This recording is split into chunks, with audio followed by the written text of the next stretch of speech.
What's wrong, Ruby?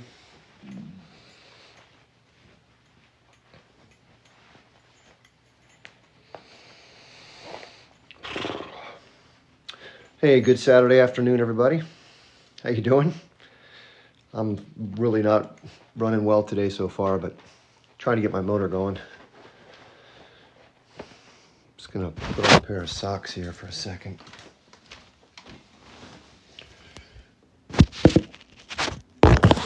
Oops.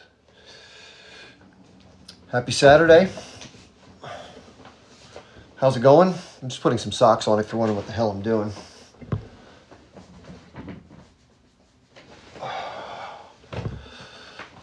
I hope you're feeling well today.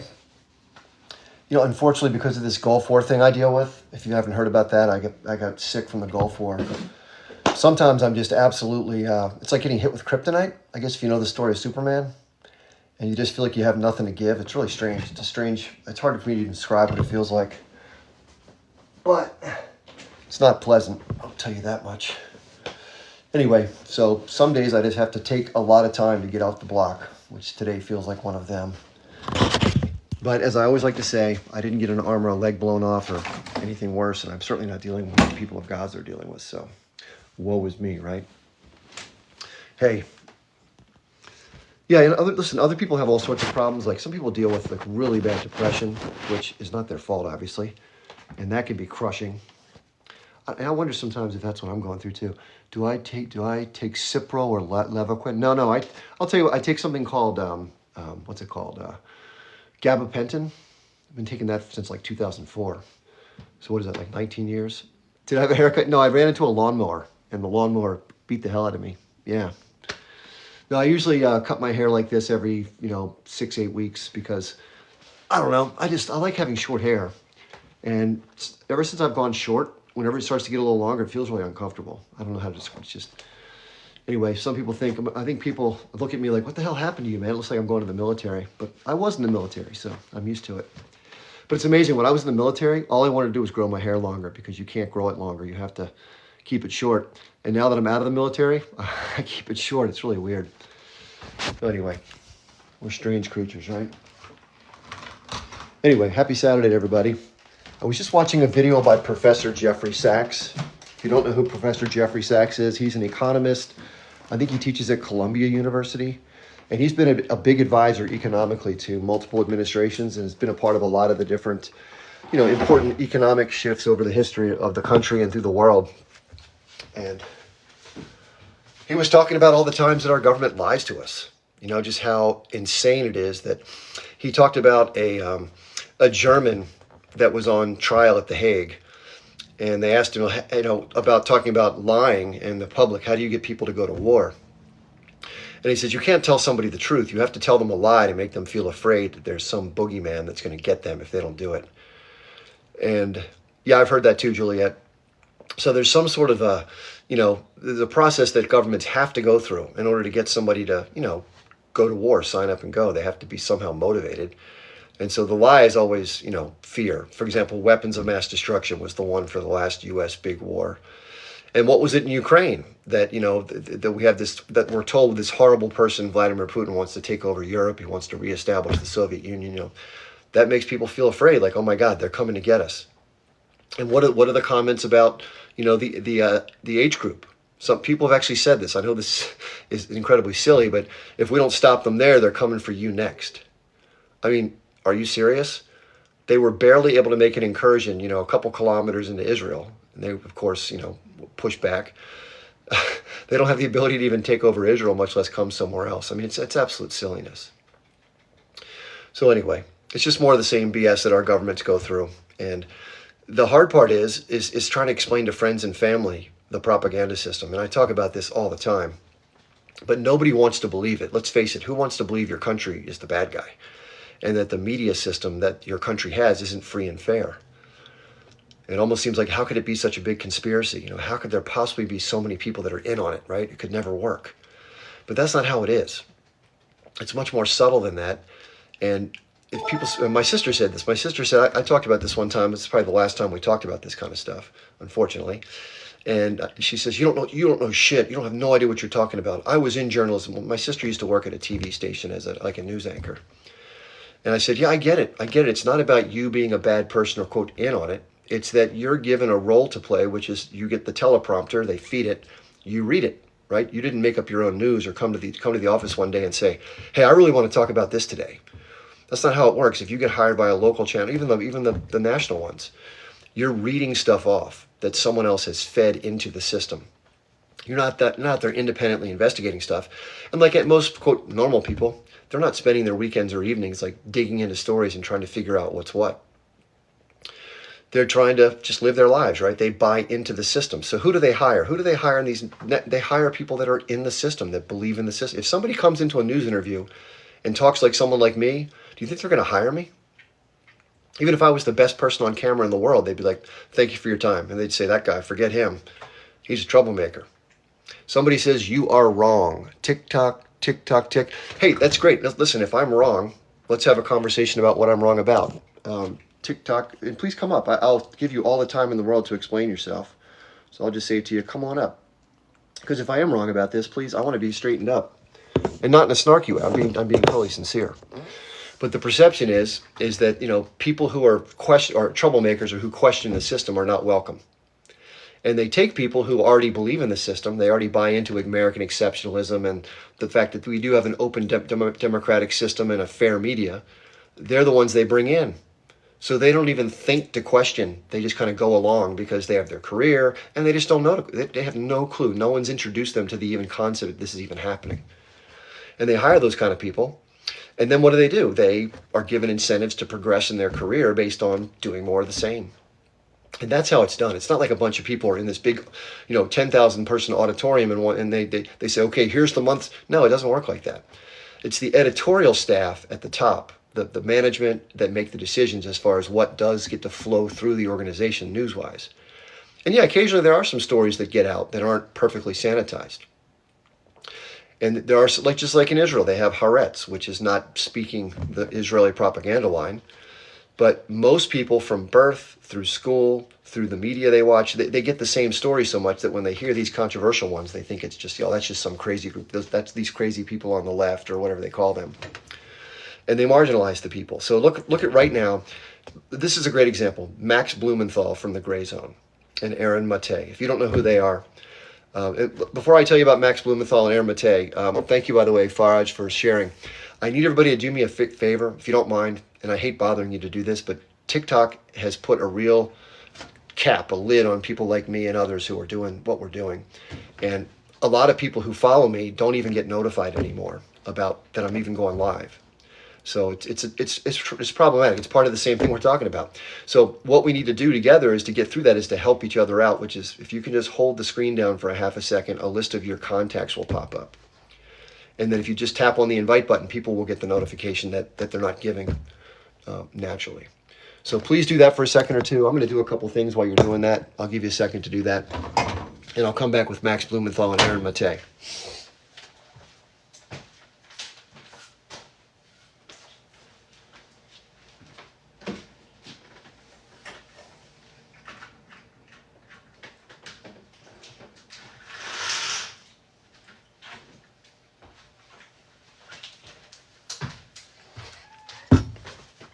Thank you for sharing.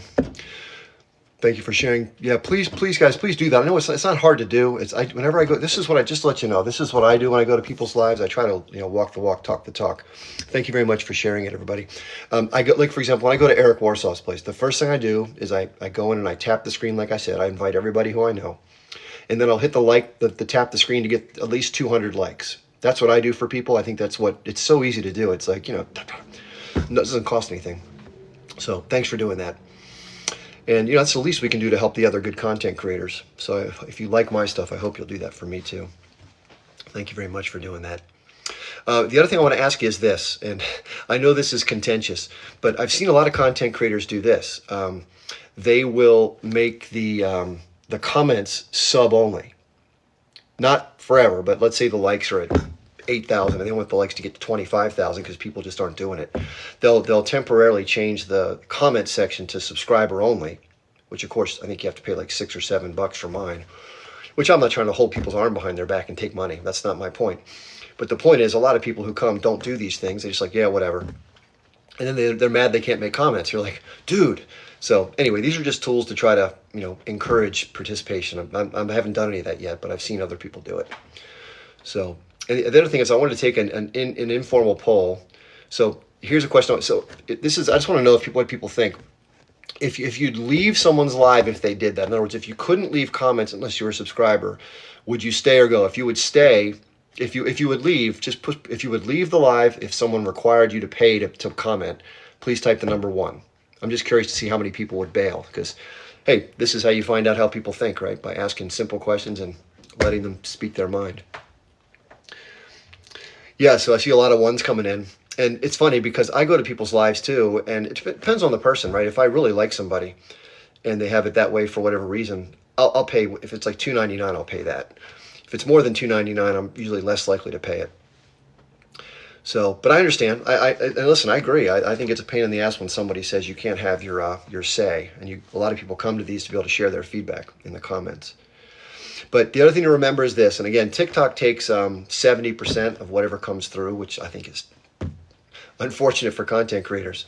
But also remember, and this is not to be a smartass, I'm just telling you like it is, people that are doing this are putting in usually 20, 30 hours a week of their time, either preparing for or doing it or both. And then all the video stuff you got to do afterwards to upload it. And a lot of it's unpaid completely. And so imagine right now if you took on work for 30 hours a week outside your schedule that was unpaid. How would you try to navigate that in your life, right? So for all the ones who type in 1, I completely understand. It's like, why would you want to have to be bothered with that shit? But at the same time, everyone has to figure out a way to make the balance between those 2 points and try to make it work somehow. And I know for me, I got to figure something out because I'm going to be on Skid Row if I don't, which I don't want to be on Skid Row. I don't think you want to see me on Skid Row. But also, I don't want to bug you guys for money because that's a pain in the ass, right? No one wants to hear that. Like, I'm already being bugged by 50,000 other people for money. Get off my back, right? I get that. So anyway, I'm just throwing that out there. I'm going to have to do some things probably in the future, like move my lives elsewhere or whatever. Maybe have a Patreon only kind of thing I do for some or most of my work, just because I got to survive. So I don't want to offend anybody in that process, but I got to put it out there because it's in the mix of reality. Anyway, let's get back to Max Blumenthal and Aaron Mate. So we were talking about media and how independent media gets ostracized or marginalized by the mainstream. So if you don't know who Max Blumenthal is, he's the founder of an independent media group called The Gray Zone. And if you're not following Max's work, I strongly suggest you follow Max Blumenthal and The Gray Zone. Excellent work, great people on his staff. Aaron Mate is one of the people on The Gray Zone staff who does great work. He's the son of addiction specialist and author Gabor Mate, if you haven't seen him before. So, somebody just asked me a question. Says this is Normal Radio. Thanks for asking. It says I would subscribe to you, so I joined your $5. I think it's your Patreon, which I have a Patreon in my link in bio. So what I've set up, and I'll get back to this stuff in just a second. This is just to answer this question. In my bio, there's a link that says Linktree Chip Barnes. All of my social media is there, as well as these links where you can, if you want to help out, you can. So to answer Norma Ray's question, if you go to the link in my bio, I have all the other things like Cash App, Venmo, PayPal, Zelle, and of course Patreon that you mentioned. So if you have any way you want to do it is fine. It's Zelle is the bank-to-bank thing. If you don't have any of those other apps and you just use somebody's email or phone number and it sends the money. So yeah, if you want to make a one-time or add more, please do. I really appreciate it. But again, I don't want to make this about that. I don't want to be running a telethon. So to answer that question, to get back to this, so Aaron Mate and Max Blumenthal and Anya Parampal, I think her name is, and others that work with them, they're great. Somebody asked me if I watched the Putin interview. Yeah, we'll talk about that. We talked about that at length the last couple of days, but we can talk about it a little bit. But if you go to independent media, a lot of times, like Wikipedia is a good example. So Wikipedia is not independent media. It has others affecting it. So I'll give you an example. You know the guy Naftali Bennett, the former prime minister of Israel. There's film of interviews of him running these like camps, these like seminars where they teach people who are pro-Zionist to go into Wikipedia and edit posts to the favor of the Israeli point of view. So Wikipedia is not objective at all. In fact, one of the journalists who I like, who's independent, who I first learned about by following the Ukraine war, but have since looked at her work in Syria before then, and I think she's an honest, straightforward human being who just happens to get ostracized by the mainstream. Her name is Eva Bartlett, like the pear, Eva Bartlett. Go look at her Wikipedia entry. It is unbelievable what they say. And same thing with Aaron Mate. They call these people conspiracy theorists and, independent media crackpots, whatever they call them. It's the same game. It's to marginalize anybody who's willing to speak truth to power and say things. So I have a whole list. In fact, I have to put this list on my link tree, which I'm going to do today. I'll do that today. But I have a list of people that I follow that I want to share with everybody, because I think there are a lot of great people out there doing so much great work. I mean, I don't find any of the stuff. I don't know how they source this stuff, but they find it somehow. And I just read what they find and then try to share it back with you. I don't do any investigative journalism. I just do commentary and talk. Yeah, I saw this ban of Zios. There's a whole army of people that sign up to be like independent auditors of Wikipedia, and they're pro-Zionist. It's pretty gross. So somebody says, seek employment, lad. Well, thank you for the advice there. I'm trying to do this because I like doing this and I want to do this more time. But if I seek employment, I'll be doing this a lot less, because if I work 40 or 50 hours a week for a job, I'll probably be doing this maybe 2 or 3 hours a week, if that. But thank you for your advice. Appreciate that. So in terms of independent media, the ones, some other people that I like, there's a show called Redacted tonight, Clayton Morris and his wife Natalie, who I think are pretty good. Although Clayton's much more polished because he came from Fox News, and he's got his own home studio, which is really nice. But, I follow people like Russell Brand and Jimmy Dore. And a lot of people criticize them for being, people call Jimmy Dore a right-wing grifter or audience captured. I don't believe that. I don't believe that's at all. I think the people that have criticized him are angry at him because of the success that he's had by speaking to an audience that is hungry for something other than the typical Democrat-Republican bullshit. And I think that, Crystal and Sagar, I'm sure a lot of people know of them. They're what really want to, I got to say, on some issues they're okay, but on the most part, they still buy into this whole retail politics stuff. And I call it the pageantry. And they spend their time doing the pageantry for the most part and talking about retail politics. And I know it's still a part of existence, but I don't think it plays much of a role in affecting our lives as much as the other things that I try to focus on. So anyway, getting back to the media system. So it's not like there are a bunch of people in a room that are conspiring so much. It's that the stories, in my opinion, are sanitized by different influences. Just like when we were in Vietnam. I don't know if you know much about the movie. It's called Good Morning Vietnam with Robin Williams. And there's a scene where the guys in or maybe it was Full Metal Jacket. Either way, whatever, it may have been Full Metal Jacket. But it's about the Vietnam War, and one of the officers who's in charge of the publishing and the media for the Army, they're trying to put out stories that sound good, like they're making progress and they're not losing. So they would take information that came in that showed they lost like 30 soldiers and the Viet Cong only lost like 2, and they would flip it and say we lost 2 soldiers unaliving 30 Viet Cong. It's it's the same old thing, like let's make ourselves look better. It happens in every conflict. But it just shows you that that there's no truth in media. There's no truth in anything unless you can actually see it and touch it with your own eyes. But when it comes from the establishment, they have a reason to portray it a certain way that's beneficial to their point of view. And they want to keep people buying into that point of view or that narrative to further their goals. And so my sister, who told me I didn't know shit and had no idea what I was talking about, she was an unwitting victim of the very system that she doesn't even understand how it functions. And as a willing participant to make money and have the notoriety of being on camera and all that comes with that, whatever, it feels good to have a job where you're talking to people you're recognized as a little local media person or whatever. And so, I want to talk about that too, about the migration in Gaza, which is really scary what's going on right now. So we got plenty to talk about. Let me sit down for a sec. My neck is hurting me. So let's talk about that. That's an important thing to talk about. Probably the most time-sensitive thing to talk about right now. Let's get this good. There we go. So somebody did a great video. I just saw it this morning. It showed a map of Gaza, and it showed the progression of the different leaflets that were dropped saying, hey, go here, you'll be safe. And so, of course, it happened in the north at first. It said, go to central Gaza. Then it happened in central Gaza, go down to Khan Yunis. And then it said, from Khan Yunis, go down to Rafah. And now all these people are just in different refugee areas in Rafah. Now they're being told to leave. It's like, well, you told me to leave 3 other times from north to south. I'm already as far south as I can go. Where do you want me to go? And there is nowhere to go except for out of Gaza. And so somebody just made the comment, they're forcing people into Egypt right now. And again, this is what appears to be the plan. I mean, it doesn't take a rocket scientist to watch A, B, and C, and you think D might be next, right? Somebody says back north. I don't think they want people to go back north. And I think what it is, I've been told I'm wrong about this, and maybe I am, but people have argued that all they want to do is unalive every Palestinian because they're psychotic. And while this is my point of view, I disagree with that, but not because I don't think that what they're doing is bad. I think that they are lunatics insofar as they don't care about who dies. That they'll do whatever they have to do. They'll just drop whatever they drop. They'll just, I call it callous indifference towards Palestinian life, which they've showed over the decades already, but even more so just at a greater scale and a greater pace.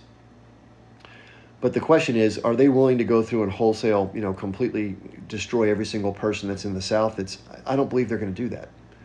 And you got to remember that even with a state like Israel, who has political cover from the United States, if they did something like that, they wouldn't be able to have the U.S. would be forced to act internationally because the world would not stand for that. So I don't believe they're going to do that. I don't know to what extent they may do more, dropping of munitions in places where more people, because they're more densely packed in, get hurt. Probably some of that. Again, I don't think they give 2 craps who gets hurt. I think what they want is they want people out so they can take over and do what they want with it. That's what it appears to be. And this, unfortunately, this whole thing since October 7th has given them sort of like a blank slate, a credit card to go, with no limit to go do whatever the hell they want. And they've taken advantage of it, right? They've been doing it. So I don't know exactly what's going to happen. I know that, first of all, just to leave on your own volition, people are charging fees to leave, like $7,000 a person, $10,000 a person. Because I've heard people asking me to do GoFundMe saying, hey, my family wants to leave, but we can't because we have to pay, this much per person. So imagine all the other things you're dealing with, family members being unalived and all the discomforts and just suffering that comes with being without your normal life and all your stuff. And then somebody's going to charge you money to escape it all. Just think about that for a sec. Think of how cruel that is. Anyway, so I don't know if they're going to change that, if they're going to open the border up and kind of squeeze some people out forcibly. I hope not. And I don't know. Listen, I know people have a lot of pride and they want to stay where they live, but some people just want to live, right? And they don't want to be unalived by a military. And they may want to just leave if they can, maybe if they're claiming it's going to be temporary, which probably won't be. But I wouldn't blame anybody who wants to get out of harm's way. And not everybody has the same belief that they should martyr themselves for a cause. These are private people that are almost like, the people that take people across the Mexico border, the coyotes. They're people that are extorting them. I don't know if it's, I'm guessing it may be some Egyptian people that are doing it. I don't know. Nobody's told me exactly who's getting the money. They're just saying it's happening. So I don't want to give you information I don't have. Yeah, there's a lot of corruption going on. Remember, that even in Egypt, for aid trucks to get in from Egypt to Gaza, people have to pay, fees or tips to people. Somebody says, no, it's legal fee. I don't know about that.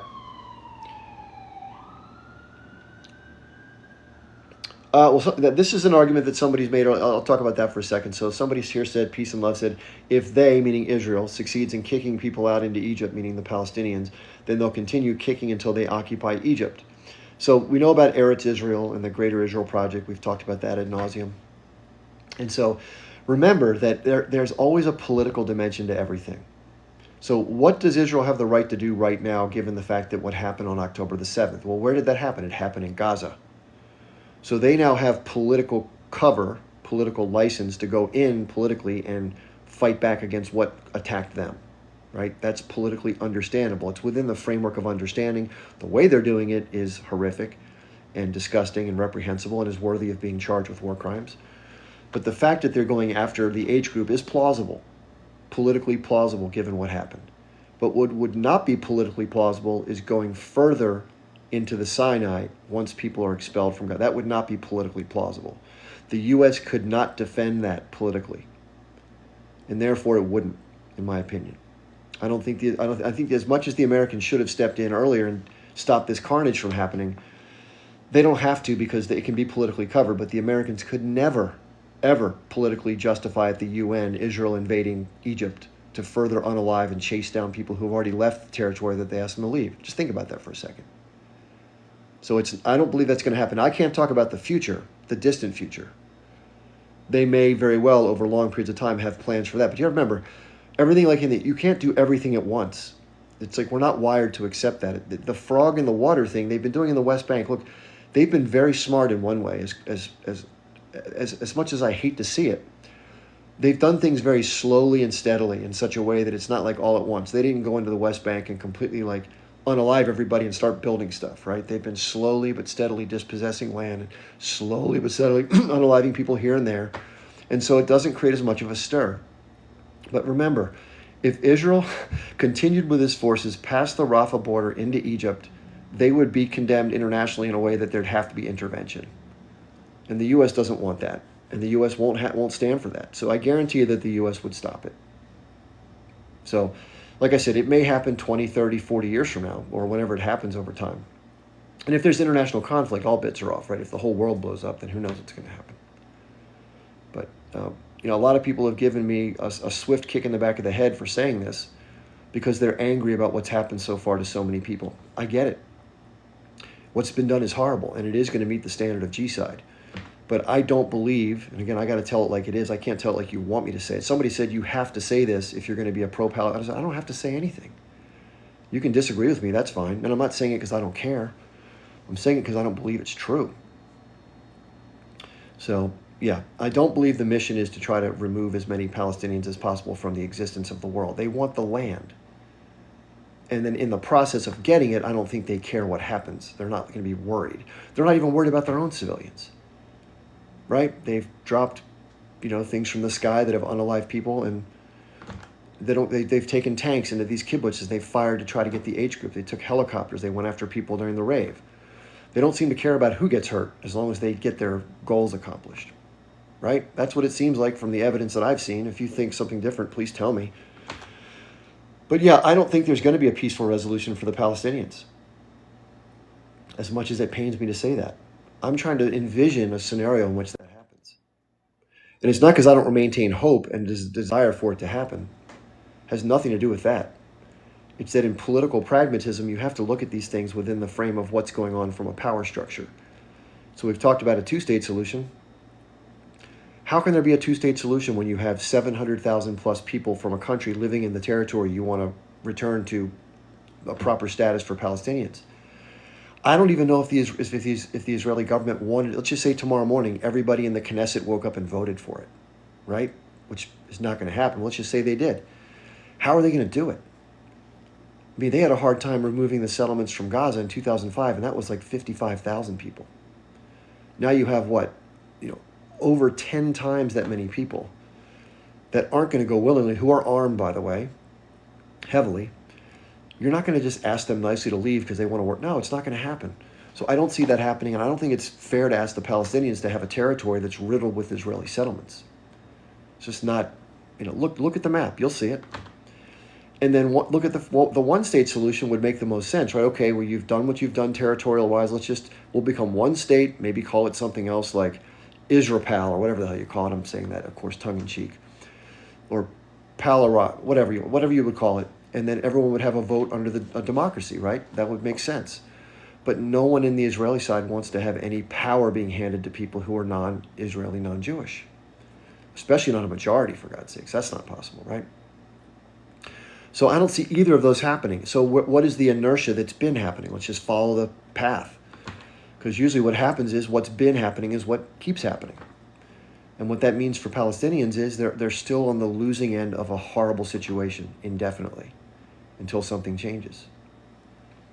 And I don't know what that thing is going to be that changes it. And it doesn't mean that I'm that I don't wish for something to be different because I'm pointing this out as I believe to be a reality. I don't like it. You know, it pains me deeply to see what the Israelis do every single day, even before this conflict kicked off. If you follow the news, I watch Democracy Now! Or something like that, you hear these stories all the time of, 2 teenagers were, shot by Israeli forces. They were out waving a Palestinian flag and boom. Or 5 were injured doing nothing, just being hit. It happens all the time. And people from Israel can't acknowledge this because they think their army's moral. They think it's just people lying to support the Palestinian cause. But this has been going on forever. And supposedly under the guise of security. They've used the general sense of security to do what they're doing over time slowly. And they're using the sense of outrage and security over this big attack to do way more this time. It's the same playbook. So if somebody here understands and has an idea about how this has a concept of how this can be figured out.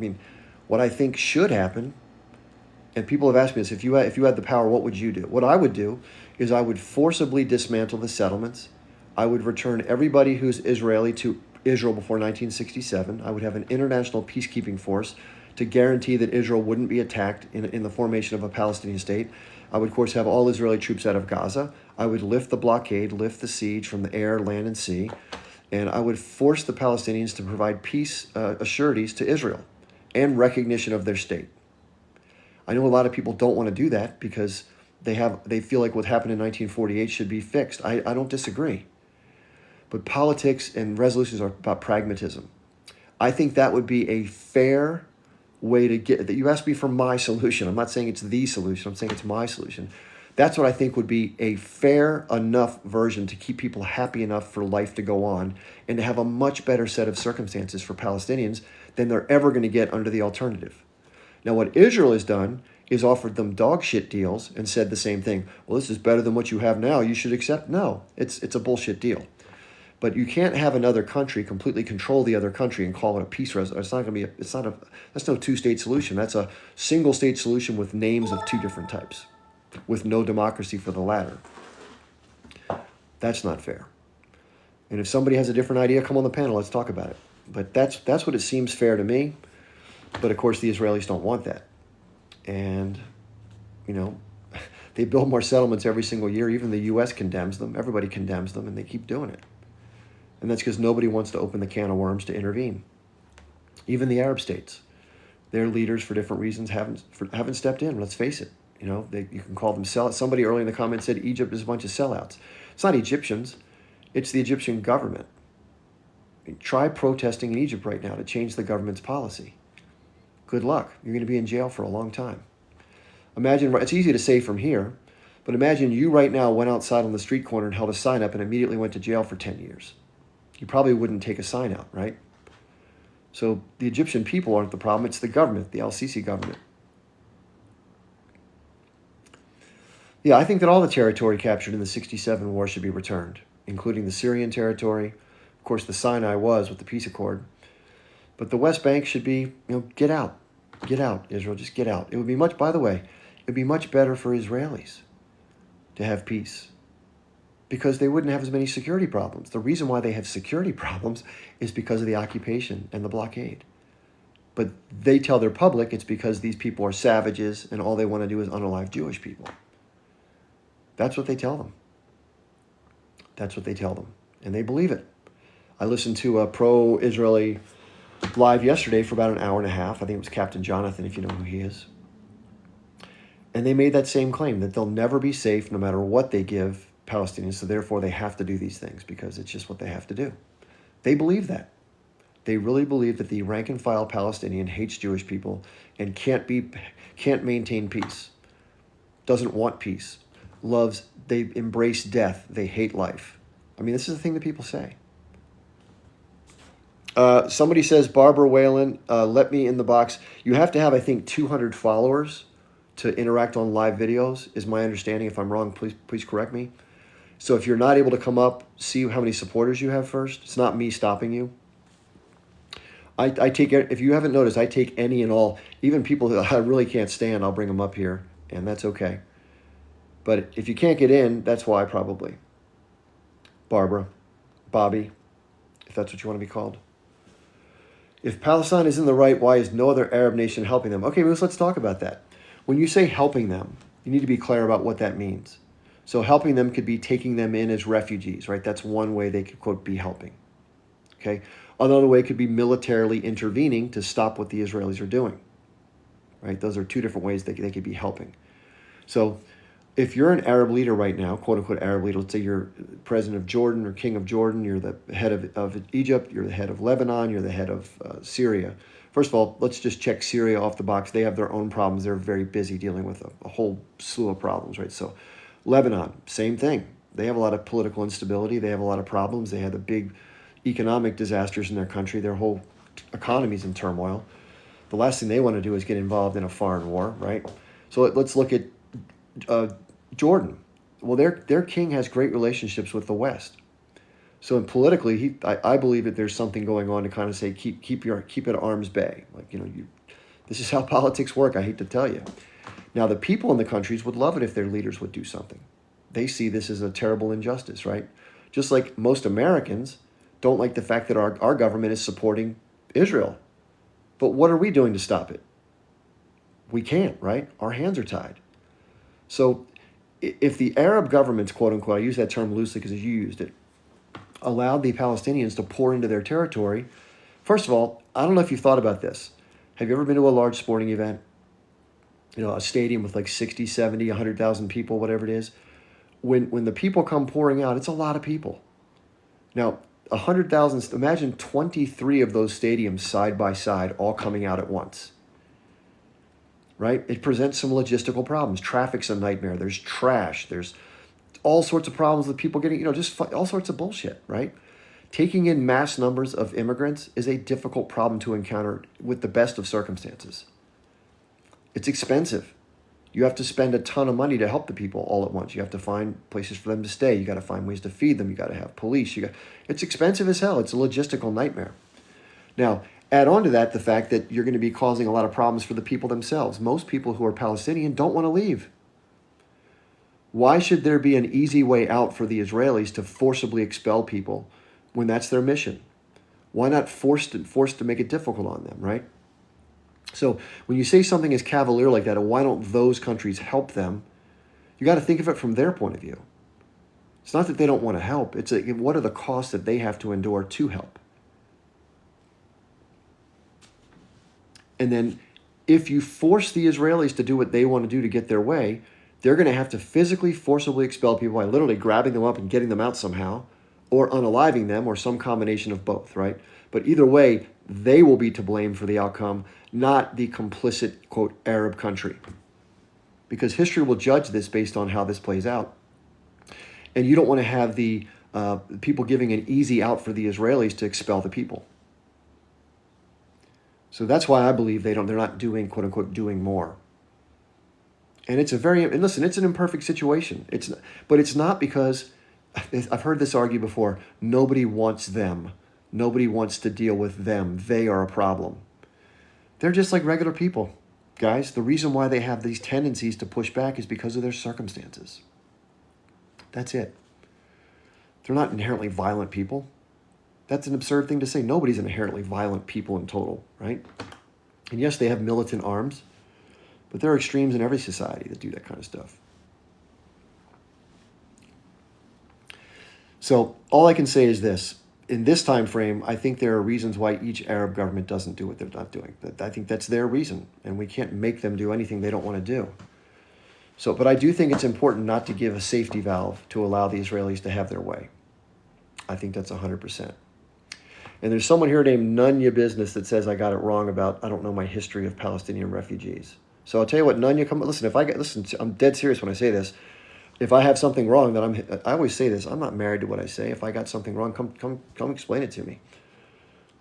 But, saying that somebody has something wrong and then not providing any of the right stuff is not really helpful. So come on up and tell me. I mean, I'm not saying that to be snarky. I'm saying that to be absolutely sincere. And I very well may do have some of this wrong. Like I said, I'm not an expert. The way I present myself is that I'm somebody who learned about it when I was younger, and I've followed it a bunch, but there's plenty I don't know. And when somebody says something like that, I'm like, please come up and tell me. But a lot of people make comments, and then when I ask for specifics, they very rarely respond. It's like, what am I supposed to do with that? I'm just going back to see if they put anything else in here. I don't see anything like that. But yeah, seriously, come on up. Anyway, so we got off the beaten path about a lot of things. I kind of veered off into this. But one of the things that I try to tell these people on the pro-Israeli side, I'm not affected by this one way or the other personally. My life doesn't change one bit. But I get angry, really angry, when I see what the Israelis do. And I heard about it again today. They have tanks surrounding certain areas. They're surrounding certain hospitals. They have infantry troops. And they're firing into hospitals right now through the windows at staff members. Now, they always make the argument that hospitals are hotbeds for these T groups to set up shop, right? That all they're doing is infiltrating these places to be safe and use everybody else as human shields. Come on. At every hospital in the world, there are also staff members who just staff the hospital, right? Just a normal civilian type of infrastructure. You know, a nurse who's been there for 10 years, who's in a doctor's uniform or whatever, helping patients who are sick, is not a combat person. They're not a combatant. They're not doing anything wrong, and to shoot them through windows is disgusting, right? And it's very convenient when you can use that story as cover for everything you do. Oh, that must have been a T word. Therefore, we were in the right to do that, right?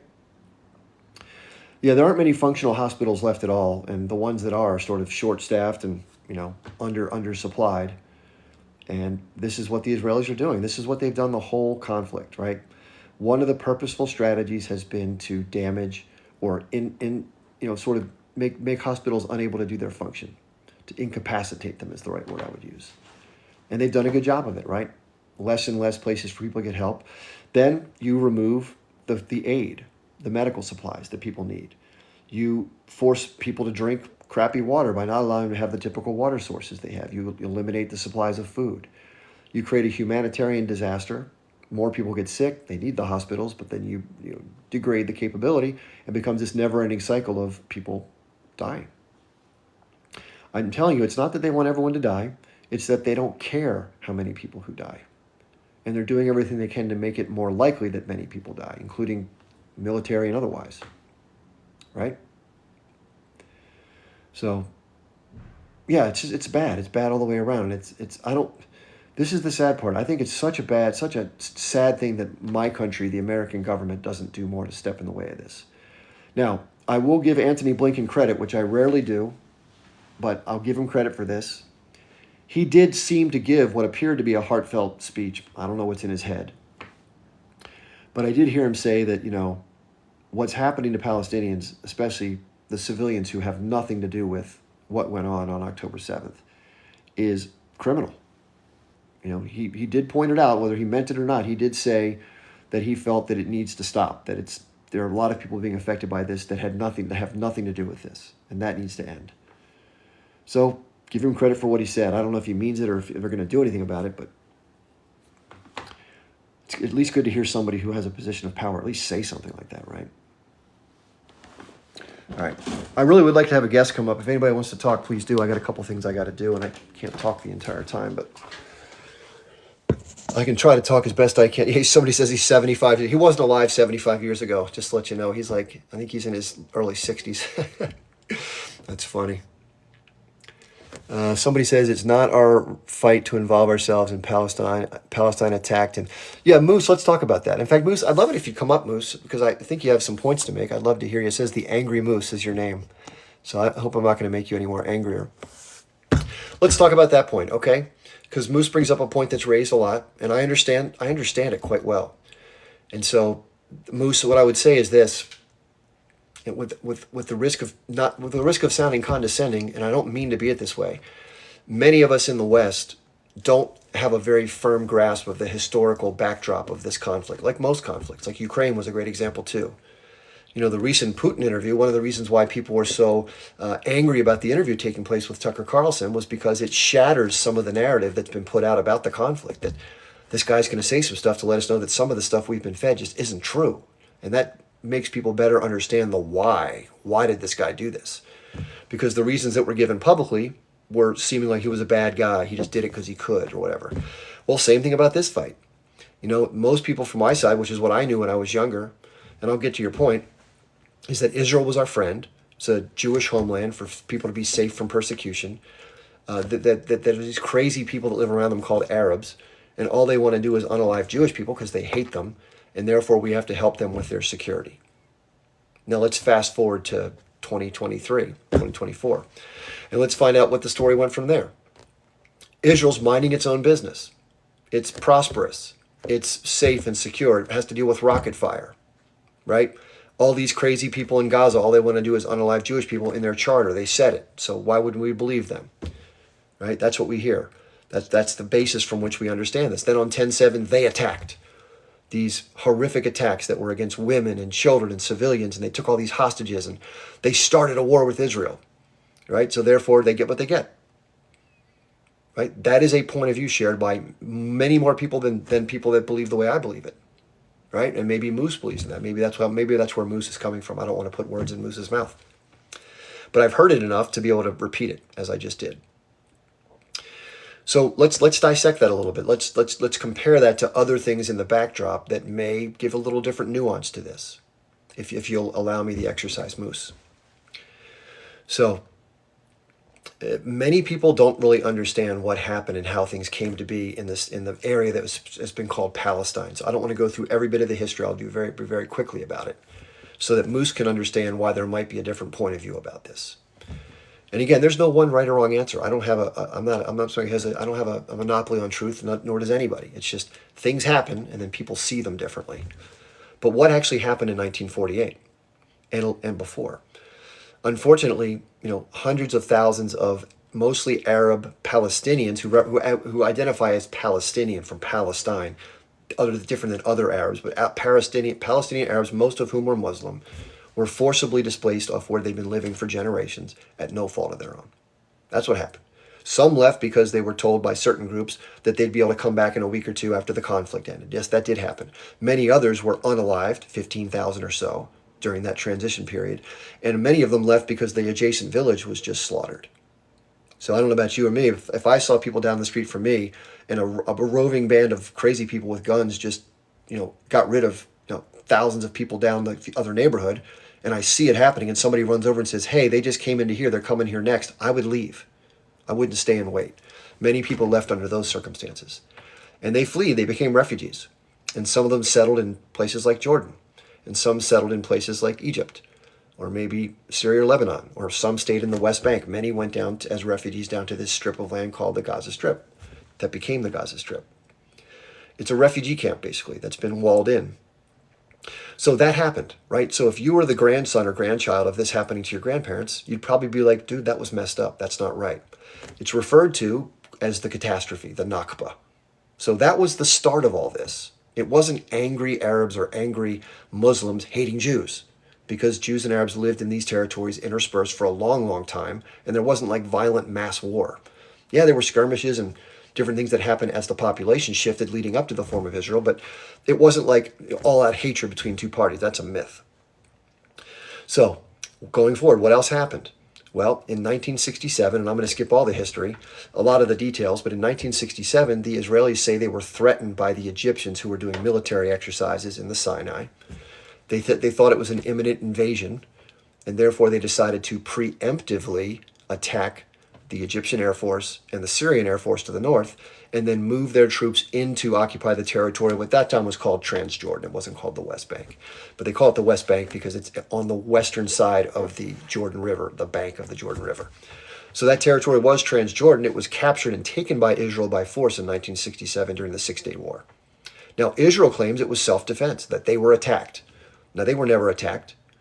They surmised, they had intelligence that claimed they might be going to be attacked, and therefore they thought it was in their interest to go ahead and preemptively attack them, first getting rid of their air forces and then moving their ground troops. That's what happened. That's what happened. So the world, meaning everyone else, like literally everyone else in the world, said that was not a legal war. You came through, you weren't attacked, you took the territory, give it back. UN Resolution 242. The Israelis claim, no, we're always under attack. We're this little country in this whole big thing of Arabs, and therefore they're always after us, so we have to protect ourselves. So for security reasons, we did what we had to do. It's ours. We captured it, right? So that's a different way of looking at something. But I happen to agree with the people of the rest of the world that it was illegally taken territory from a war of aggression that has now had an occupation in place since 1967. There wasn't an occupation militarily of the Transjordan territory until 1967, and there's been one since. And it's been brutal, and it's been harsh, and it's been terrible for the people that live there. And it's not just security driven. Yes, there's security concerns, but what the Israelis do goes well beyond security. Is it necessary for security on a Tuesday afternoon to shoot a kid in the head who's carrying a Palestinian flag walking down the street? I don't think so. But it happens all the time. I have videos of it. Don't particularly want to show them here. I have videos of grown men standing in Nablus on the street corner, literally holding their child's hand. Boom, shot in the head. What did he do? Nothing. Just happened to be a Palestinian guy standing there. Why did it happen? Because some soldier decided they wanted to do it that day. Happens all the time. Is that fair? No. Would I want to live under that? No, absolutely not. And there's a whole documentary you can watch, Moose, if you're open to it. I hope you will, of a young Jewish woman who went to live in Ramallah because her friends back home in America were telling her, as a young Jewish woman who was raised in a very pro-Zionist household, that all this stuff's going on in the West Bank, some of which I'm sharing with you now. And she didn't believe it. She's like, this is bullshit, man. This is Palestinian propaganda. You guys are brainwashed. So they challenge, hey, listen, Anna, her name is Anna Balzer, just go visit. Don't take our word for it. Just go visit. See for yourself. So she went and visited. She's like, I'm going to show these people. They're out of their mind. And she went and visited. And what she learned, destroyed her. She couldn't believe it. It was worse than what her friends told her. She was so shocked and so, she was so angry that her family had lied to her, that she was never given the full story, like I'm sharing with you now, Moose, that she came back to the United States and she's made it sort of a big part of her life to just share what she learned. And there's a documentary that incorporates this called Life in Occupied Palestine. She has no reason to lie. She's not being paid by the H group. She's a young American woman who happens to be Jewish, who went and visited to figure out what's what and came back and told the world what she saw. That's it. So if you think that's an invalid source, I don't know what would be a valid source. You can watch it on YouTube, but you have to type in something very specific because it's being suppressed on YouTube. You have to type in Anna Balzer, Life in Occupied Palestine. Balzer spelled B-A-L-T-Z-R. Moose, I don't know if you're the kind of person that is open-minded and looks at this kind of stuff if you're willing to. I hope you are, but many aren't, unfortunately. And they want to stick to what they think they know. And that's okay if that's what you want to do, Moose. I'm just trying to give you my best ability to portray to you based on your question, what you're asking. So you asked, your comment was, they did this on 10/7, therefore they deserve whatever happens. Well, there's a political split between the Palestinian Authority, which was the Palestinian Liberation Organization when Yasser Arafat was, they used to control politically the territory in Gaza and the West Bank. And there was a divide that took place where the more militant arm of the resistance, H group, decided they wanted to rule over the Strip and have a different approach to dealing with the Israelis than the Palestinian Authority. And that happened. And so you can argue that the money that comes in is misdirected. You can argue that they have political problems. Yeah, no pushback. But that doesn't change the bigger dynamic that's at play, which is there's a military occupation, which is unfair and condemned by international law, I think rightly so. And there's a blockade of the Gaza Strip. Now, you'll hear this said too, Moose. There were settlements up until 2005 in Gaza by the Israelis. And the Israelis forcibly removed their settlements because they were a pain in the ass. It was just impractical to maintain them because of the militancy that it was like a hornet's nest. It's like, we just the security was too difficult. We got to go. So they forced their people out and they took the settlements out. And the rhetoric around that is, we gave them back Gaza and all we got was rockets. So these are just those violent people, right? That's the language, right? But why did they send rockets? Is it because they're just these bloodthirsty, crazy Arab Palestinians that just don't know, they don't want peace, all they want is death, and they embrace death? Nope. Because they're one people. They're divided politically. It's like Americans. If somebody's Democrat or somebody's Republican, or up in your Canadian parliament, you got different points of view, left and right, you're still Canadians. And if somebody's oppressing your people in general, even though you disagree politically with the left or the right and one of your people in parliament, if somebody's hurting the whole of you, you resist as if you're part of that whole. So because there's still an occupation in the West Bank, you're resisting the overall oppression of your people. That's why the rocket fire went in, not because they weren't grateful to have some more territory, but it was theirs to begin with. If I took your car for a year or two or 5 and then brought it back and said, oh, how nice am I, here's your car, I just gave it to you. You're like, no, dude, you stole this shit. You stole it. And now you're giving it back. You're saying you're giving it to me? Are you out of your mind? So getting back to your point, Moose. Now, why did they attack? Was there a ceasefire, some peaceful situation that was going on? No, not at all. The Israelis periodically, if you don't know this, Moose, do some work. They periodically do things in Gaza and do things in the West Bank all the time that unalives people, that doesn't maintain any semblance of a ceasefire at all. It's an unfair standard to hold your enemy to a standard that you yourself won't even keep. You want peace? Behave peacefully, right? Don't do things that are proactively non-peaceful. If you want peace in return, if you don't want to antagonize somebody, don't antagonize them unnecessarily. You don't have to go and shoot 12-year-old kids for no reason. Why would you do that? They do it because they can, and they don't give a shit about Palestinians. It's actually the other way around. It's not that the Arab people hate Jewish people. It's that the people in power from the Zionist mindset look at anybody that's blocking them from their destiny of their territory as unhuman. They dehumanize them completely. I have countless videos of people speaking this way in Israel. And it's always projected the other way, that it's always Palestinians that are these hateful people that don't care about life. And I found it to be the exact opposite in the conversations I've had and what I've learned. Now, I'm not saying this applies to all Israelis. That's an absurd thing to say. Or all Palestinians. I mean, there's always fringe groups and stuff. But the vast majority of people are just like you and me, Moose. Get up, do your work, take care of your family, go back, live your life, hopefully have peace, and do it again the next day. That's people, for the most part, most of us. So about the attacks. Now, what had Israel been doing prior to the attacks? These attacks were planned for a long time, by the way. But what the Israelis have done, if you don't know this, there's a place called the Al-Aqsa Mosque. It's in Jerusalem. It's the third holiest site in all of Islam. So people pray there. There are a lot of people who are of Arab descent, who are Muslims, that live in Jerusalem, and they go there to pray. And in these places, and I'm not someone who practices Islam, so I'm sharing this as my understanding, but people here probably know a lot more than me who do. But when you go into a mosque, you're supposed to remove your footwear as a respect to the God as they know, Allah. And you can't wear your shoes inside of a mosque. Well, the Israelis come in with their soldiers, with their boots on, and just parade around, drop tear gas, break stuff, smash people over the head with batons, and more, because they can. They just want to F with these people mercilessly. And that's a huge affront to them. Like, listen, you're already doing what you're doing with the damn occupation. You're already doing what you're doing as far as the other stuff, but just leave this one thing alone that's important to us. Just let us be in this. And they don't. They go to funerals. Journalist Shireen Abu Akleh is a great example. The IDF shot her in the neck, and she died. Unnecessarily, just like I talked about with the 12-year-old kids. Why did they do it? Because they could. No reason. They just don't want journalists, like they've been doing in Gaza, reporting the truth or being pesky, and so they kill them. That's what they do. They've killed like over 100 journalists in Gaza. Somebody's got the exact number. It's some absurd number that just doesn't happen in any other conflict.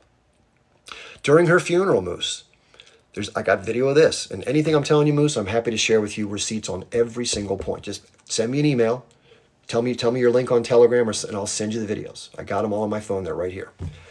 I'm not going to tell you something I don't know. If I don't know, I'll tell you I don't know. During her funeral procession, where her death was being mourned by the very people taking her to bury her, police came out from Israel, and they beat the pallbearers and everybody else in the crowd with batons. So much so that they dropped her casket.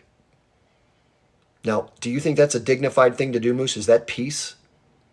Is that living under peace, and then someone just arbitrarily attack, like, oh, nothing better to do one day, let's go get those Jewish people? The indignity, the being humiliated, being disrespected, dehumanized, treated like absolute shit for decade after decade after decade, with no promise in sight for any reasonable outcome that involves peace. All the deals you've ever been offered have no autonomy, have no dignity, no respect from a much heavily armed person that's backed by the United States. You feel like you're hopeless, and you continue to take it on the chin indefinitely. And the question is, do you just sit back and take it on October 6th, on October 7th, on October 8th, 10th, 15th, 20th, keep on? What do you do, Moose? What do you do, Moose? They decided they were going to do something. And the goal was, if you don't know this, Moose, in those same occupied territories I mentioned, the Israelis have a practice of taking people prisoner and putting them in what they call administrative detention. So Moose, you and I probably haven't been through this. I'm doubt you've been picked up by the Canadian government and thrown in jail for no reason for 6 months at a time and renewed indefinitely. But that's standard practice in the occupied territories. This is what your crime is. You were friends with a kid who threw a stone, and you were hanging out with him one day when he threw a stone towards an Israeli armored vehicle. Therefore, you're a suspected accomplice of a terrorism person, and therefore you're stuck in jail indefinitely. No due process, no family members, no lawyer. In fact, if you are charged with something, which rarely people are, but if you are lucky enough to be charged with a crime, you go before a military judge. It has a 97% conviction rate. So basically, it's a rubber stamp. You're going to jail.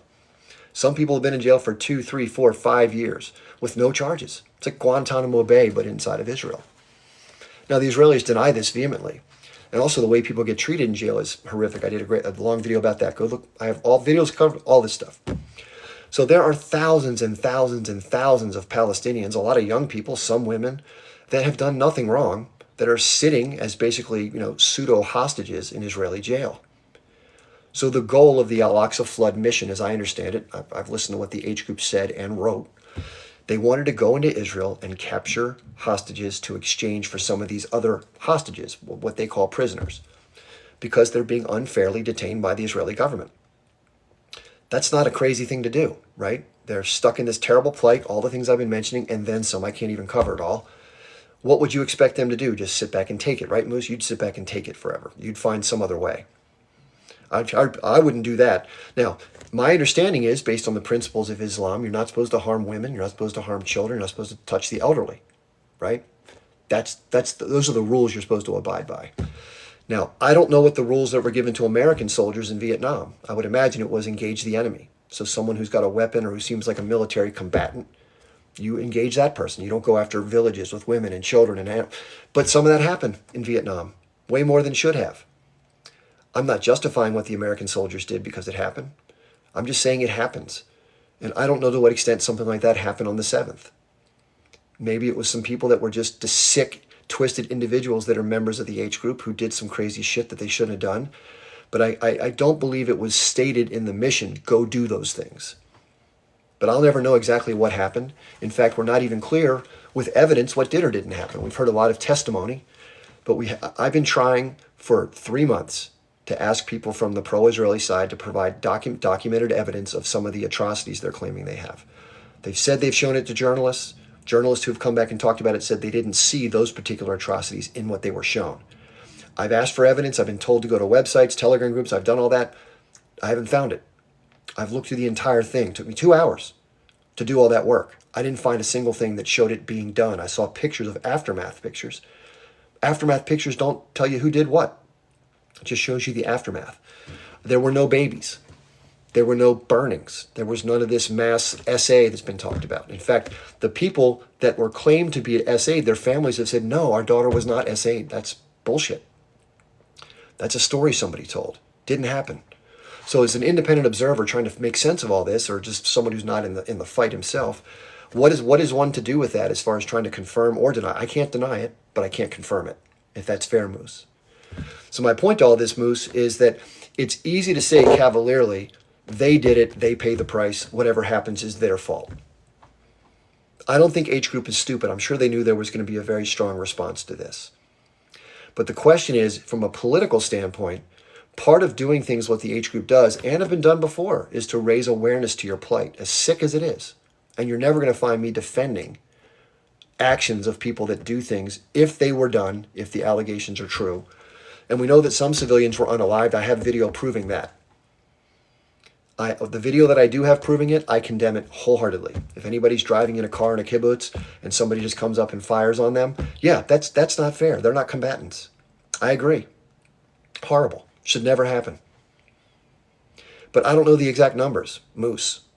I've tried to piece together the puzzle as best I can. My best guess is this, and this is a guess, so don't bash me over the head for it, is that about 1,050 individual human beings are no longer alive after that day. It wasn't 1,400, it wasn't 1,200, it was about 1,050 is the final number I think the Israelis have agreed to. Among that number, about 330 were either armed and uniformed Israeli troops or troops that were in barracks, but they weren't in their gear because they were attacked during the day early in the morning when they weren't expecting it. Those are legitimate combatants, just like if a U.S. soldier was at a base and they were in their, they were not in their combat gear, but they got shot at. That's a legal engagement with an enemy because they're in barracks. So so that leaves about maybe 750 more people or so, 720.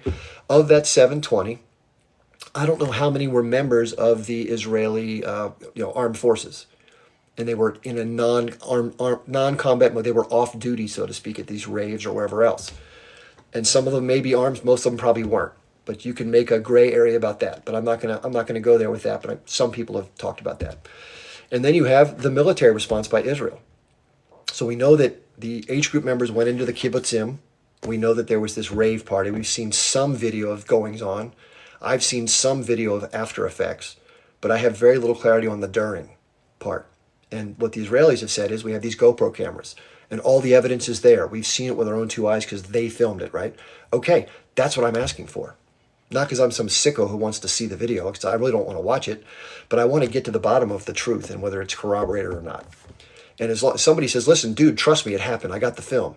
Okay, well, let's see it. Well, no, I've shown it to these journalists. They've seen it. Okay, well, let me find out what that person had to say. And you watch what they have to say about it, and none of what they say has anything to do with these more egregious allegations. What are you supposed to do with that, Moose? Trust them? And especially if you watch this conflict for decades and watch the person lie about those 12-year-old kids that are being shot, lie about administrative detention, lie about everything they do, because that's all they do is lie, lie, lie, lie, lie. But no, this time it's truthful. You got to trust them. If you were me, what would you do with that, Moose? Would you say, okay, I got you. Sure, no problem. Gotcha. So these are the challenges that I have, and I'm trying to be as earnest as I can and tell it like it is as best I understand it, Moose. I have no agenda. I'm not trying to make one person look bad. In fact, I did a video. If the script was flipped and it was Arab people doing the stuff to Jewish people that were dispossessed, I'd be criticizing the Arab government for what they're doing. Same criticism, just different players in the same power dynamic. So I've been accused of not liking Jewish. That's bullshit. I could care less who's who. It's about what's happening to whom, by whom. So Moose, with all that said, you're the H group. Listen, I don't agree with having to do those things. I don't want to see people break out and fight. I don't want there to be more violence. But the one thing that has changed from this, Moose, that you may not be aware of is that we're talking about this, right? You and I, Moose and Chip, we're not having a dialogue about the Palestinian-Israeli conflict 4 months ago. Or 4 months and whatever. We were doing whatever. You were going out ice fishing or whatever you do up north, or hunting or whatever you like to do up there, Moose, or maybe playing video games or whatever your pleasures are in life, hanging with the family. So what's different? We're all talking about this now, right? The whole world is talking about this. All the eyeballs of the world have been drawn towards this conflict. Now, is that a win or a loss for a group that was being marginalized and ignored for decades? I think it's a W for them. Now, it was a harsh thing to have to do to get the W, and there's more suffering than ever happening to maintain the fact that there's more visibility. But what might this lead to long term? There's been a lot of outrage around the world that was just completely didn't exist before this happened. And initially, people were very sympathetic with Israel because they thought that, oh my God, these people got these civilians, it's horrible. We don't know for sure. But now what's happened? The response that Israel's done has been so harsh and so disproportionate, which they believe is justified, but the rest of the world's looking at like, dude, you can't just drop things on civilians and say it's justified. Even the Secretary of State just said something very heartfelt, like this is just out of control. The president has used the word indiscriminate, the president of the United States, in terms of warning the Israelis about civilians. So the whole world's picking up on this vibe. And if you're not, you got your eyes closed. So Moose, when you ask these questions like they did, it's their fault, it's not that simple. It's just not that simple. Things like this are not that cut and dry. There's shades of gray, big time.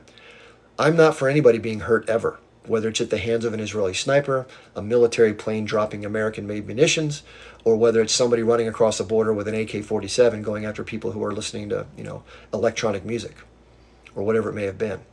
We still don't know, Moose, just so you know, to what extent the Israeli military response caused whatever numbers of those numbers I pointed out there. So we got about 720, 750 people. We don't know for sure how many was done by whom, when, and how. We don't know that. And we may never know. But I don't believe it was 100% H group. If I had to guess, my best guess is between 300 and 300 people maybe have been unalived by the H group. Their balance was in the confusion in the response, and the others were soldiers. That's my best guess. But I'm just trying to make sense of it. If somebody has better numbers, tell me.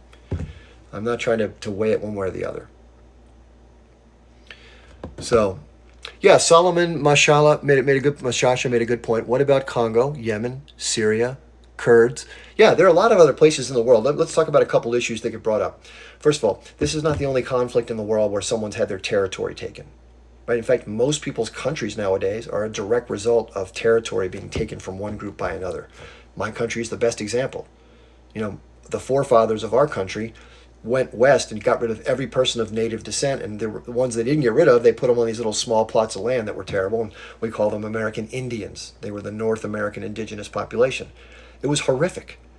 I think over 12 million people died along the way. No justification, no excuse. And I'm a product of living on land from that, so that makes me a benefactor and a complete hypocrite for talking about anybody else having done so. Fair enough. I'll take that criticism. However, it doesn't make the fact that this was wrong here doesn't make that one okay there, the fact that it happened. And yes, I know there's other conflicts around the world where people are being unalived. He mentioned Congo. He mentioned Syria. He mentioned other places. Yeah, wholeheartedly. Israel-Palestine is not the only thing going on in the world. And so I've been criticized for not speaking more about those things. I'm happy to talk about those things. This one is what's on everybody's radar and what people want to talk about. So, like anybody else, you can't just ignore your audience's request. Okay, we're going to talk about the Argentinian resistance in the south of Patagonia today. You're like, what? People want to hear about this. They want to see what's going on. And I think it's fair to point out, and when someone like Moose brings up a comment like this and makes a statement that's indicative of how many people view this, it's important to provide the context and the gray, the shades of gray that accompany this. And that's why I'm talking about it. So, yeah, I agree. There are other things to talk about, and in fairness, Israel isn't the only country that's "quote unquote" accused of doing bad things around the world. I don't think they should be soloed out as the only bad actor or accused of bad actions. That's fair. But at the same time, this one's more near and dear to me because I just know more about it. I've been following it since I was a 21-year-old kid. I'm 56, so that's why I talk about it more, because I know more about it. As I learn more about some of the other conflicts, I talk about them, and it takes a little time sometimes. I don't live in the Congo. I have to go research it, right? You have to kind of put together the pieces, and it takes time to learn everything. Anyway, somebody here says the H group filmed everything they did in live and they posted it on Facebook. Victims, we saw it. And I understand that point of view, Sherry. I don't deny, as I say before, I don't deny any of the allegations because I can't. I don't have enough information to deny them. I don't have a desire to deny them. But as an independent person, it's not fair for me to say they happened the way that people say they happened unless I can corroborate what people are saying happened in anything, whether it be Palestinian or Israeli. It's got to be some kind of fair standard applied. So Sherry's saying the H group filmed everything they did in live, like it's from real time, and posted it on Facebook. We saw it. Okay, well, somebody must have recorded some of that stuff, or Facebook as a company, if it was streamed on their platform, they have recordings of it. It goes through their servers. So if that evidence does exist, which I'm not saying it doesn't, I have no clue, then we should be able to see that as independent observers and corroborate or refute things that are said. So Sherry, that general sweeping statement that everyone saw it, so how could you question it? Everyone hasn't seen it. I'm one of the everyones. I haven't seen any of that stuff. What I have seen directly is I've seen what I've seen directly on video. I've seen people being shot at, and I've seen things that have actually happened. I've seen video of that, and it's horrible. I'm against any civilian being harmed ever. But I think it's unfair to demand the world acquiesce to one person's version of events because they, quote unquote, they claim they saw it. I don't know I don't know if you mean you saw it, if you've heard people say they saw it, or if everyone, that's the collective discussion that we saw it. So therefore, seeing it is seeing it, not hearing people talk about that we saw it. So I just want to be fair. I got to be fair about that. Anyway, I don't want to beat a dead horse. So anyway, Moose, what I invite you to do is watch that documentary just to get some context. It's free. It's on YouTube. You type in Anna Baltzer, Baltzer, Life in Occupied Palestine. You'll find it to be very enlightening, and maybe it'll give you some context to think of this from a more rounded perspective. But if not, I understand. Most people like to stay in the corner they find themselves in. So anyway, there is somebody in the guest queue, Pally Hood. So let's bring them up. I'm waiting for a guest to come up so I can feed my dog and cats.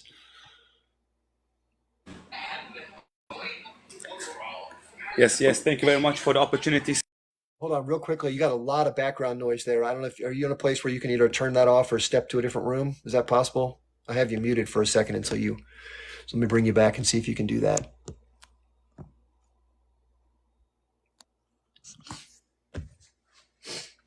Perfect. Is it a bit better now Yeah. than before? Yep. Thank you. Perfect, perfect. So I was saying, thank you very much for letting me up to begin with. Yeah. Yeah. And I wanted to address the point of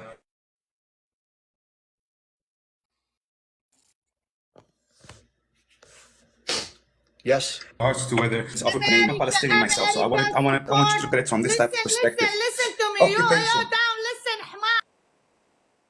Dora, you're not going to come up here and do that silliness. Just to let you know, we don't do that here. So let me just get her out of here. She's a troublemaker and just likes to scream a lot. That's just not how we do things on this one. Listen, Dora, by the way, just let Dora know. Dora, I've been on lives with you before, if you're listening. I know you're very passionate. You like to let your point of view out in a very loud and spirited way. I'm all for someone being passionate. We just have to take turns and hopefully not yell at each other. But if you want to share the content of what you want to say, I'm happy to hear you out. But the lives that I've been on with you, Dora, I can't hear them because all you do is yell and scream and you're loud. And I don't know. I don't know if you have a mental illness or if you're just somebody who's playing, if you're trolling or if you're being sincere. But if you're being sincere, Dora, a piece of advice from someone who tries to do this respectfully, don't yell and let people take turns. And that's all I ask. I hope that's fair. Okay, please, Pallyhood, I'm sorry. Please continue. Not a problem at all. Not a problem. Did you get the part where I was stating that I'm a Palestinian and that I wanted to talk about the point of whether there is evidence, whether it actually matters or it doesn't matter? Because from a Palestinian's perspective, the occupation did not start from the 7th of October, and I can see everybody talking about it going forth. Did they do it? Did they not do it? I'm going to ask you now because I've been following you for a while. You've spoken to many pro-Palestinians, pro-Israelis. So I think you've got enough knowledge. And you just mentioned you've been following this from the age of 21. You're now 56. You yourself, what do you expect from the people when they are continuously being occupied, when the theft of land, the illegal settlements continuously are happening, the border controls, the checks. When I say border controls, the street checks, the street borders, the administrative detention, the you name it of what is happening in the West Bank, and especially now with Gaza and what has happened before. Did the people really think that the Palestinians are not going to react the way they did? That's my point, and I think that it's difficult to expect any group of people who are continually under the thumb of another group. I did a video about this with Turkish TV. I did an interview, and I said if somebody has their boot on your neck for a long period of time, and they're bigger than you, they're stronger than you, like a bully, and they have several knives in your side, and they take one of the knives out, Gaza withdrawal, are you going to be happy about that, or are you going to want to get the rest of the knives out of you and get the boot off your neck? And the point of that is, if you're the person standing on somebody's neck, you're twisting the knives periodically, the 12-year-old boys, and you say, hey, play nice, and you're like, dude, get the fuck off of me. I can't be nice to you when you're doing this to me. Stop doing this to me, and then we'll be nice to each other. That's the point I try to make.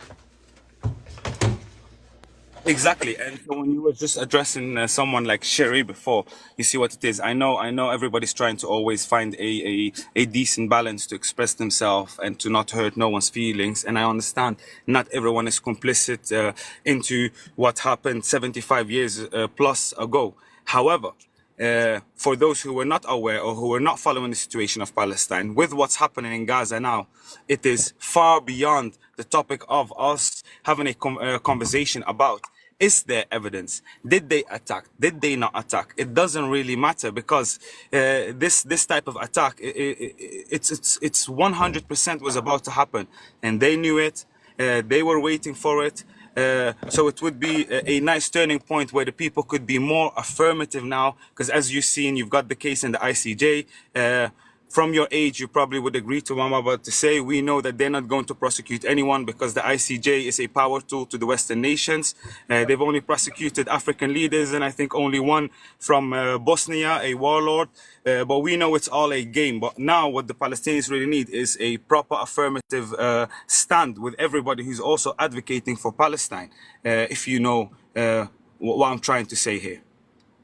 Yeah, no, I agree wholeheartedly. The sad part about the international courts is that, like you said, they're run by and backed by the West, and so the West is not. They don't apply to the people who run these entities. They only apply to others who they want them to apply to. And even if there's a conviction, for those who don't know, which would be wonderful, by the way, because it would be like a scarlet letter, an emblem of shame on the state of Israel for what it's been doing. There's not going to be any punishment brought to bear unless somebody overthrows the United States and Israel in order to force them to be accountable. It's like imagine if Germany was still in power, you convicted them of these crimes, but you couldn't arrest them. You couldn't get because you can't get to them. And just before I go down, sir, the point you was making about, imagine you've seen all the videos like that lady was suggesting, send you the link, videos of what they did, you name it. Imagine you've seen all the videos. We Palestinians, and I just want to get that clear out here, and internationally everybody knows that, we are occupied people. We have got the right to resist. So what they're trying to do now with this propaganda that's being pushed out is as if every type of resistance will be eventually called a T group. So whether it's the H group, whether it's my brothers and sisters in the West Bank, they're going to label them all with the T's. But just so we all know, we are occupied people and we have got the right to resist by all means. Would you disagree to that, sir? No, I wouldn't disagree. And here's an example for those who are in America who like the fact that we're a free nation. So if you don't remember, the United States was not the United States. It was occupied colonial North America by the British.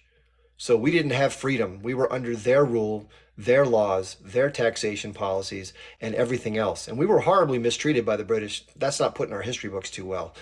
But what the Americans did was, just to let you know, is there was a band of who we refer to as patriots, the people that decided to resist the British occupation. And instead of going to fight in the traditional manner, and back in that day, they had what are called battle lines. I know it sounds crazy, but literally you would line up a group of soldiers on one side, and a few hundred yards away, you'd have another that were lined up. And this was the honorable way to fight. You would then take turns firing into each other's lines. When all the gunfire was done, you'd run at each other with bayonets and fight. That's how real men fought. What the Americans did was they didn't have as many soldiers and they didn't have as much material and munitions to fight that way. So they would stand behind trees, and as a British convoy was coming down, or civilians sometimes, they would fire on them and then go run away. Now, why did they do that? They did it because they didn't have the manpower and the equipment to fight fair. So they used unconventional tactics to achieve their objectives, which was to A, put terror into the minds of the families who were living there. So they put pressure on their husband to go talk to the guy in town, say, we got to get out of here. This is not sustainable. This is not the right thing to do because we're being attacked. It's like terrorizing them. Now, the British, when they were talking publicly in the newspapers about what these Americans were doing, they called them terrorists because they attacked the Brits using unconventional tactics. But that's what every less armed group does in their struggle for independence. So why is it that for our country they were patriots because we got the benefit of being free, but when someone else does it, we call them the bad guys? You got to be fair in your language, right? Well said, sir. Well said. And hereby, thank you very much for what you're doing and how you're wording yourself and now how you're being honest about everything and educating the people. So hereby, my thanks to you, sir. And I wish you a great night and a good weekend and all the best. Thanks, Pallyhood. I just followed you, by the way. Appreciate you coming up. Thanks for being here. Thank you very much. Thank you. Yeah, we didn't talk about that either. That's a really good point to mention because international law, as unapplicable as it seems in many cases as far as enforceability, because the UN, obviously the US controls that, but it does provide standards and frameworks for people to understand things within what we agree is right and wrong. And under international law, if someone else basically has the boot on your neck, figuratively, they're militarily occupying you or they're blockading you, which is also an act of war, you have the right to resist that. And it doesn't say you have to fight fair with, battle lines. What it says is that you have the right to resist. And it says with whatever means available. And unfortunately, as much as I hate to see it, I don't want to see any civilian get harmed. But I can understand the anger and frustration that being under those circumstances for extended periods of time would cause me. I would not like it. I would hate it. And I don't know if I would be one of the ones willing to lay down my life to fight against it, but who knows? Maybe I would. I'm not. I've never experienced that. I've been very lucky to live in a place where I don't have to deal with that. But that's just sheer luck. But to condemn somebody outright for having the desire to break free from their oppression, I think is really unfair. It's fine to condemn the behavior, the acts that turned out to be atrocities or civilians. I think that's fair. But the idea of resistance, and by the way, this is the other thing that I keep hearing about that, well, they were dancing in the streets in Gaza when this happened. They were so happy, they were celebrating it. I don't believe that the average human being is celebrating the unaliving of Jewish people. I don't think most people think that way. Just like I hope people from Israel aren't celebrating the unaliveness of Palestinian children. I hope not. I think what the dancing was because of is because that same feeling of just frustration and oppression, and finally someone from your team was able to do something, anything to try to change it up. That's my best guess. So I don't think people are bloodlusting and bloodthirsty people. They're just frustrated. They're human. They don't want to be stuck in these awful circumstances that have no light at the end of the tunnel. That's my best guess. Anyway, I've been criticized for that. Timmy, what's on your mind, my friend? Hey there. Hello there. I finished doing a whole lot of snow shoveling, so I thought I'd come in and take a breather and catch you live. And great everything that's been said since I've been in here. I totally get behind, and I want to point out that part about when it's someone else fighting for their life, fighting for their land, fighting for their place, freedom, and so forth. It's always easy for people to point fingers and go, "Oh, they're bad people for doing that." But when the shoe's on the other foot, it's like all of a sudden you're a patriot. And when it's on the other foot, you're not a patriot, you're a T. And I also think that when I hear people say, well, they chose their government, they chose the H to run them, and I'm like, well, that's not true. They didn't choose them. Maybe they had elections and they had to vote for them, because when you only have the lesser of two evils or just one evil and it's thrown in your face by the powers that be, by your neighbor, let's just say, that place I can't name, and they're the ones giving you that choice, and then that choice becomes your patriotic symbol and tries to help you. It's very strange when people in America and in the place I shall not name say, well, they chose, save them from the H, they chose that government, they chose them. Well, who keeps a local guy? I mean, apparently he's got court cases, he's got indictments, he looks like he's definitely got some corruption going on. American politicians too, very questionable, but we keep choosing them, so who are we to tell the Palestinians, well, you chose the H, it's your fault. Well, we keep choosing people that choose war and corporations and genocide over, helping its own and actually helping the world. So we're also complicit in that too. So whenever people say, oh, the Palestinians, they chose the H. Well, obviously Israel chose the yahoos that are running their country into the ground and putting them in a very bad place. And Americans are very good at choosing, I would say, anything close to a dictator, anything close to someone who's not running the show, because we know the guy who's in office now isn't running the show. I doubt the other guy was running the show. I doubt anyone who gets that Oval Office seat runs the show, because if the money and the corporations and lobby money run the show, then none of them, Congress, Senate, House, whatever, no one you elect is running the show when it's the money that tells them what to do.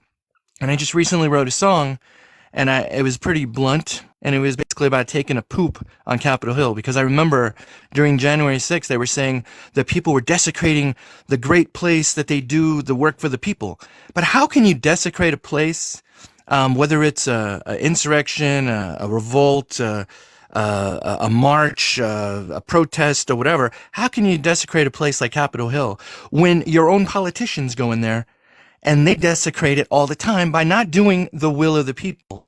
And I think the quote I had was, why would you get mad at me for saying I'm going to go take a poop on Capitol Hill because I don't believe in it anymore, when you won't get upset at the people on Capitol Hill taking a poop on you?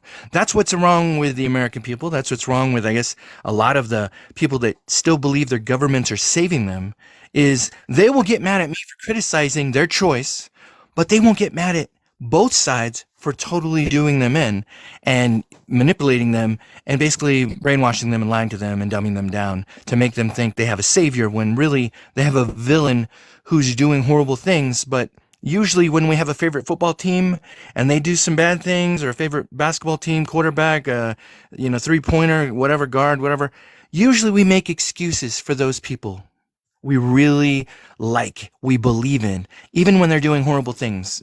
So anyway, once again, I'm rambling on, but I think it's funny how people like to point those fingers and say, it's your fault because you chose that government.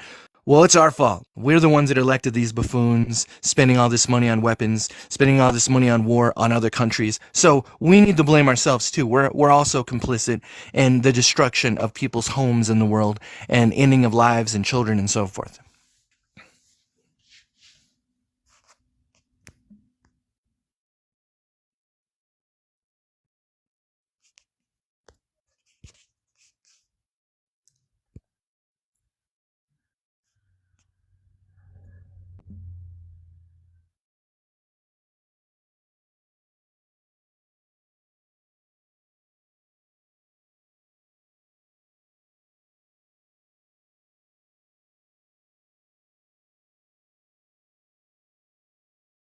Shit. Sorry about that. Thank you very much. Sorry, guys. Yeah, thank you, Timmy. Sorry to see you go, but yeah, thanks for your comment. But I do that all the time to keep noise from getting in there. I apologize for that. Anyway, so I was talking about a comment that somebody left named Hershey. Hershey said that the IDF is the most careful army, or something to that effect. And I hear that a lot, by the way, just to let you know. I hear that the IDF goes out, this is what we hear, the IDF goes out of its way to prevent civilian casualties. It does everything possible, that it's the enemy that's using civilians as human shields, which is what results in the death of civilians in most cases, and the fog of war, if not. That's an often said thing. And that the IDF does things like they drop leaflets, and they then give ample warning time. And then they do a little soft tap, which is a smaller little something dropped on the roof to say, okay, one last time, you got to go. And then, of course, the thing comes down. Now, if you believe that, then you are a firm believer in the Easter Bunny, Santa Claus, and the Tooth Fairy. And I want to congratulate you on your fourth belief, which is the IDF being cautious. Because the evidence that I've seen over the years, as well as what I've seen inside of Gaza, indicates something completely different. And I know that comes as a shattering of one's reality, because the propaganda system works like this. If something is oft repeated, and we've heard this repeated over and over and over and over, it's almost nauseating how much we hear that. Listen to any person who is a spokesperson for Israel. They literally have a playbook. I mean, I'm not kidding you. They have a book of language that Frank Luntz, the Republican strategist, authored for Israel, of how to rephrase things and how to make statements such that it sounds better to the public. And it's very creative language, I agree. And I give the Israelis credit for the way that they deploy this language, and very consistently throughout their means of communication. I mean, they're consistent and they're good at it. There's only one problem. It's all bullshit. The Israeli army is not moral in any stretch of the imagination. The Israeli army bombs indiscriminately residential buildings on the regular. I have proof of it on my phone. Over 50 different instances where there are journalists literally down in Gaza on top of a different building. They're literally just have their camera pointed up towards the north, and kablam, a 15-story building comes down from a missile. No leaflets, no warning, no nothing, no H group, nobody, just a bunch of dead civilians. Oh, that was just an accident then. Maybe they had a targeting mistake. Nope, it happens over and over and over. I could sit here and say over for the next 15 minutes and you get, okay, we get the point. We get the point. The Israeli military uses tanks to blow up things like horses and mosques that are empty. There's nobody anywhere near it. They use explosives to destroy infrastructure, hospitals, schools, administrations, universities, courthouses, just because they can. They use sniper fire to shoot at unarmed civilians. There was a couple of Christian women that got shot outside of a Christian church in Palestine. Yes, there are Palestinian Christians. I know, it's God forbid. That the Pope called out, saying, this is unacceptable. This is the total disregard for human life. They shot 3 of their own soldiers who were released. They had no shirts on. They were waving a white flag. Boom, boom, boom. Dead. Gone. No longer here. There are hundreds and hundreds and hundreds and hundreds of examples of this. Not only in the West Bank long before this thing ever began, but during the conflict, it's exploded in terms of numbers, in terms of completely immoral behavior. I laugh in your face when you say that. It is beyond a third grade joke to say that the Israeli government uses any form of morality in its decision on targeting its targets and what it does. It is absurd. And if you buy that, again, have fun putting that tooth under your pillow tonight and see if you get the 25 cents or $1 dropped off by your parents when you wake up in the morning. Because you have bought into complete lunacy. You know, the only problem is most people don't have a chance to look behind the curtain. They hear the Western corporate media. They go on to echo chambers here on social media. And if you haven't noticed, you might think I'm crazy for doing this. I go out of my way to go on to pro-Israel content. Both as a live guest, I read articles. I went to the pro-Israel march in D.C. Why would somebody who believes what I believe go there? It's because I'm always trying to challenge myself to understand things better. What did I miss? What am I not understanding? What did I get wrong? I think that's called critical thinking, and it's so important for people to have an openness to information. Hey, you might see 19 things and disagree with all 19 or maybe 18, but you'll learn one new. Right? That's fair to do. Hershey says, then watch the atrocities of October 7th. Listen, Hershey, I'm certainly open. I don't know if when you came on, so I'll just repeat it for those who didn't, if you weren't here. I don't condone and I condemn any civilian being harmed under any circumstances by any military intentionally. Whether it's a band of rogue militants or whatever you want to refer to them as on October 7th, or whether it's aircraft or snipers or tanks firing indiscriminately or recklessly into civilian areas where civilians get hurt. I'm against the Israeli military firing tank rounds into kibbutzim, where there are H group militants holding Israeli civilians hostage and just destroying the whole structure to basically take them out because we're not going to distinguish. It's unfortunate, but so be it, under their Hannibal directive. I'm against that. I'm against all these things, Hershey. And so therefore, by deflecting from what I just said about how the IDF actually behaves to, well, what about October 7th? Again, we can talk about October 7th, which I'm now doing, but let's go back to the point of order. Because one of the techniques of arguing these issues, when I hear from Israeli point, I go on these lives all the time. You get to a point in the argument where there's nothing more to be said about trying to get out from under the argument that's clearly not, you can't get past it. And then you go to something else because you can't get out of this one. That's not fair discussion. Let's finish the conversation. If you have arguments to the contrary for what I just said, let's prove it. I have proof on my phone, the very phone that I'm looking at you right now on, scores of videos that delineate every single thing I'm saying to you. Now, I would like to see the scores of videos that delineate everything you just said about October 7th. I really would. Not that I'm some kind of psycho that wants to watch people get hurt or worse. I just want to be able to prove once and for all, hey, this did happen. Tell my audience, I saw it with my own two eyes. This is what happened. I know that Hershey said this. I now have the proof that Hershey said, here you go. Hershey was right. So be it. But Hershey, I don't have that. And the common party line of Israel being such a lying group of people, their staff and their representatives, they just lie. And so if they make the claim, the assertion, H group did this, H group did that, we have the proof, it's on camera. Okay, show it. Well, sensitivity for the families or what? No, stop with that crap. Show the evidence.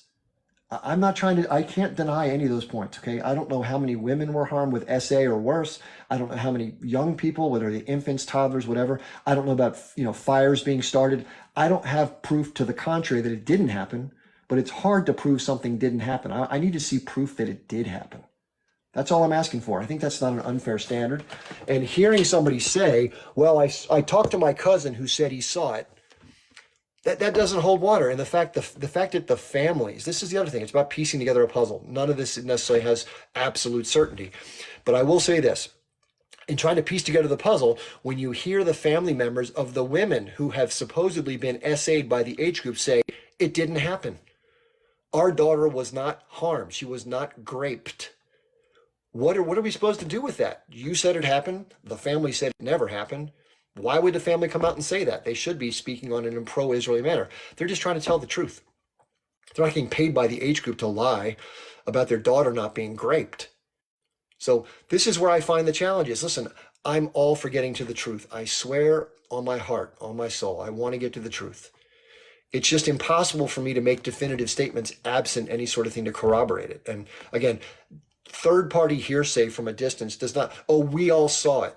It was on Facebook. Everybody saw it that day. Okay, well, where's the damn recording? If it was on Facebook, Facebook has the recordings, or somebody recorded it somewhere. This is an age when everything gets recorded. Now, some of the crimes alleged may not have been recorded. There could have been stuff where the militant took off their camera or people weren't watching it. I agree. So then you have to try to wade through the witness testimony as best you can. But again, because of manipulation by the Israeli army and the Israeli leadership, a lot of times people who are giving stories are encouraged to say things. What's an example of that? I'll give you one. The lady who was injured in her arm, I don't know her name. She was a younger woman. She was at the dance party. I think she got shot in whatever happened. I don't know if it was intentional or if it was just part of the melee, but she had a hurt arm. And I first saw a video of her from the tunnels where they put on a video saying, yes, they took care of me. They fixed my arm. That was released. And they did. Now, you can call that H group propaganda, but that's her word saying my arm was all messed up. They medically treated me and it's better. Okay, whatever. So then she gets released about 54 days into the being taken hostage. She's in a Red Cross vehicle. And the H group is nowhere near. She's long since been released, like, 15, 20, 30 minutes ago. And they ask her, somebody on camera, I don't know who, but she's on camera. They say, how are you treated? And she says, very good, very kind, food good, okay, or something like that. You can watch the video. I did a video on this, says, the lies never end or something like this. So that's what we know, right? We know that A, she got treated. B, she was in a Red Cross vehicle with nobody threatening her, and she said that she was dealt with okay in the best English she could say it. But you get the point from what she said, like, I wasn't mistreated. Then she gets back to Israel, like 4, 5, 6 weeks later, she goes on television, tells a completely different story. Now, what am I to do with that? We have 2 examples of her saying she was treated well with seemingly no pressure. She didn't look like she was scared or anything like that. And when she wasn't even anywhere near, she could have said to the Red Cross person, these people were awful, horrible, bad. These are simple English words that most people from Israel, they know bad and good, right? That's simple words. Well, she didn't say that. She said she was treated well. Very kind is what she said. Very kind. That's much different than neutral, indifferent, or bad. But what did she say on TV? That it was her own personal Holocaust, is what she said. She said that they were kept with children, and the children made fun of her by keeping candy away from her. Like all this other crap. That seemed, again, from somebody like me I try to be impartial, try to make sense of the evidence, that she was told to say something different because it didn't serve the narrative to have her speak of her captivity as being anything other than horrible. And I'm guessing there might have been some consideration for having done so. These are allegations that seem to me based on my perceptions, but I don't have evidence of that. But I did a video sort of explaining that whole thing that I just explained to you. So Hershey, I challenge what you're saying. I understand what happened on the 7th was horrible. If I was Israeli, I'd be pissed. If one of my family members was unalived or hurt, or my cousin, I'd be pissed. I'd want my government to go in there and, get my hostages back safely and soundly. And want some sort of, safety guarantee of going after the group that did it. I see that point of view wholeheartedly. I also see the Palestinian point of view, that they've felt like they're under this totally, unfixable situation for decades. What are they to do? The Israelis are doing incursions constantly. There's supposed to be a ceasefire. They're breaking it by doing what they're doing in the West Bank or even inside of Gaza. That's what Israel does. You know why they do it? They can. Because they have this narrative with their population that they're the good guys, they want peace, and therefore we're under rocket attack, that these Arabs, all they want to do is unalive us. But these crude rockets that are fired out from the Gaza Strip, of all the rockets that have ever been fired, guess how many civilians have been unalived in all the years and all the stuff? 10. 10 human beings have passed away. Now that's horrible. All 10 are horrible. No, not one should have happened. I agree. And the very thing of living under the threat of rocket fire with having to go to a shelter, never knowing what's going to happen, that sucks. I cannot say otherwise. I wouldn't want to live under those threats. I agree with you. And the question is, why does it happen? What is the motivating factor behind the people doing that? Is it because they just hate Israelis, they hate Jewish people, and they just want to do it because there's hate in their hearts? Or could it be motivated by something else? Could it be the fact that they're incredibly frustrated and angry of what's happened to their countrymen over in women, over in the West Bank, as well as to their own people? Periodically, Israel will go in and say they're, quote, mowing the lawn, which is their colloquial term for killing and unaliving, a few thousand Palestinians in Gaza to kind of set them straight as to who's the powerful, and destroying buildings. This is not new. It's just been on steroids during this conflict, and they've used the reasoning behind going in as being the attacks on 10/7 to justify a hugely disproportionate response. Mathematically, if you know what math is, it's this thing where you add numbers and subtract numbers. Math shows you that if you take, let's just say 1,200 people, 1,400, whatever number you want to pick on 10/7, well, how can you compare that to 20-some thousand Palestinians, even if 10,000 were militants, let's just give you that number, or 12,000, pick your number. That's still, 10, 15,000 civilians that have been unalived. Can you sit here and justify that? Is that justifiable, Hershey? Maybe in your world you can. I can't as an independent observer, and most people around the world, just so you know, disagree with you. They're looking at this with horror. How can the Israelis do this? It seems like they're indiscriminately bombing civilian areas. It's hard to see that there's militants who have tunnels. Why wouldn't they use the tunnels to protect themselves? Why would they go sit in a building and make a bunch of people die along with themselves, to martyr themselves and make the Israelis look bad? Do you really believe someone's stupid enough to do that? You try telling that to a fifth grader and see what they think. No, that doesn't sound right, right? That's the fifth grader. Or why do adults believe that crap? Now, I can't say it's never happened, that they've never been in a hospital, they've never been in a school. I don't know for sure. It may have happened. They may have stored some shit here and there. They may have fired from a place on the roof or whatever. It could, I guess it happened. And I can understand that under those kind of circumstances, a retaliation against that kind of structure is justified. I agree. But I don't think that's the rank and file of most of these circumstances. And that's why the world sees this. They don't misunderstand it. They're watching on social media, on TikTok, on Instagram, in real time, what the Israelis do all the time. But they're seeing it in greater quantity, at greater pace, in its true form. And therefore, they're identifying the behavior that the Israelis do versus what the Israelis claim they do.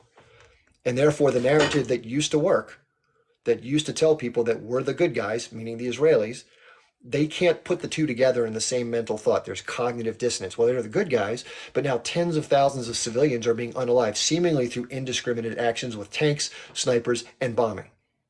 And therefore, that's why this is being looked at. People are normally, they look at stuff fairly, right? They decide based on what they see. They're not trying to go against one or the other. They don't have a proclivity. In fact, they probably have a proclivity to support Israel because of how they've been propagandized for decades. They never knew the other side of the story. Now they're learning it. And they're like, damn.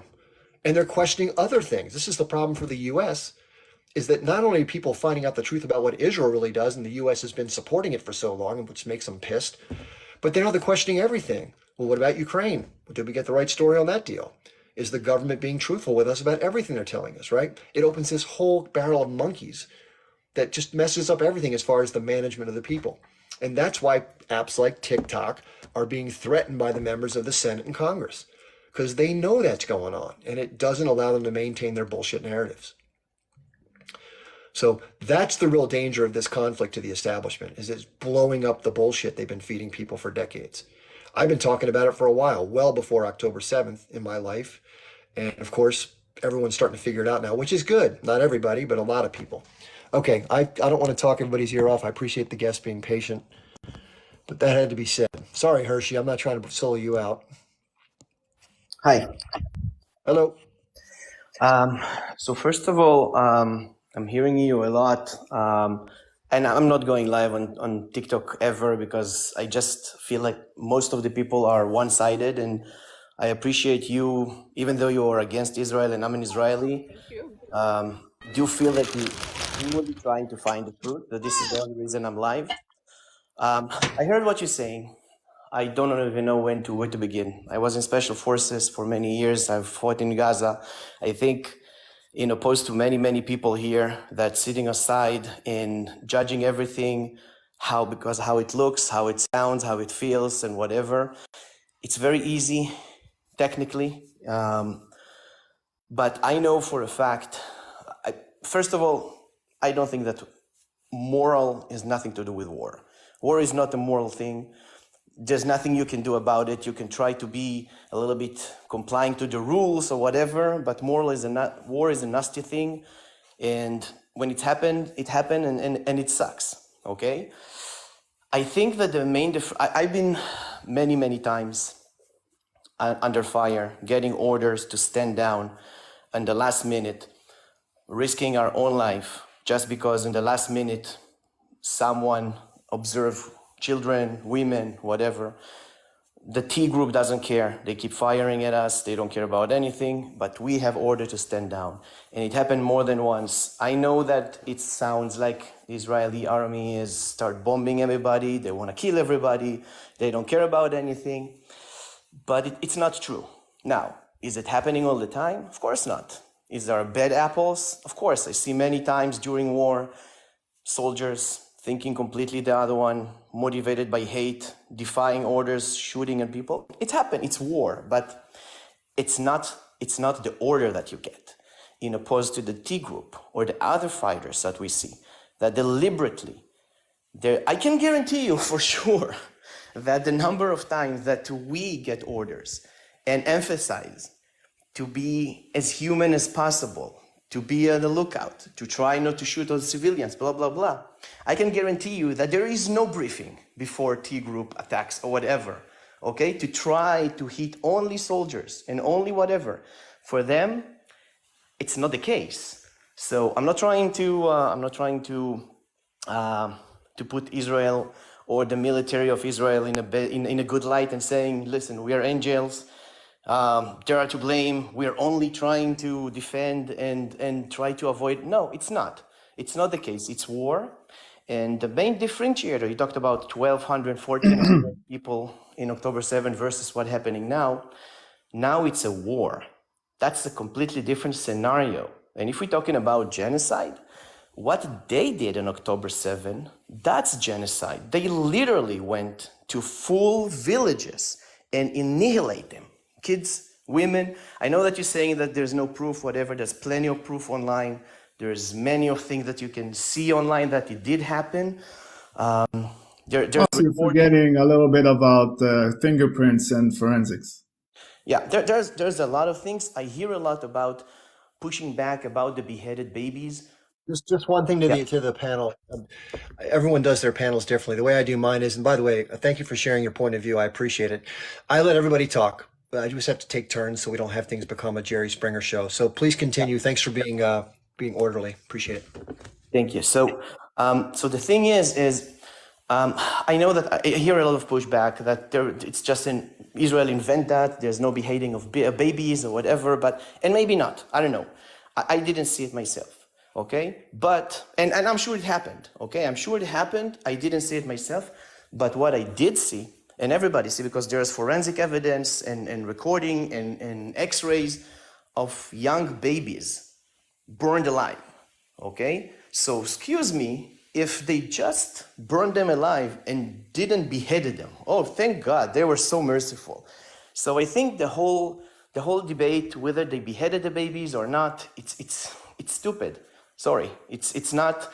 And now I'm hearing you saying before that, yeah, everything is on the table when you want to resist and when you are under occupation and all that stuff. I grew up in Jerusalem. I grew up in the old city. I have a lot of Muslim friends, a lot of Palestinian friends. We grew up together.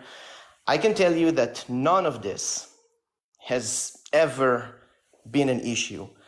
What we see in Gaza, it's a T group. It's mainly influenced by Hamas against their will, but it doesn't matter.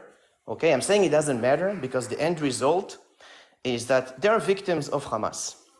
In opposed to the West Bank, and I can talk 4 hours about that, but Gaza is a different place. You're muted? Is it okay if I just try to answer a couple things and then we'll go back and forth? Is that okay? Sure. Okay, I don't want to interrupt you. It's just that when the number of things gets so lengthy, I can't remember. I have to get my notepads and write it down.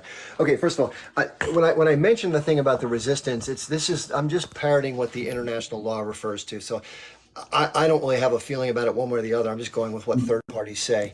And as far as the quantity of situations, I don't know for sure either.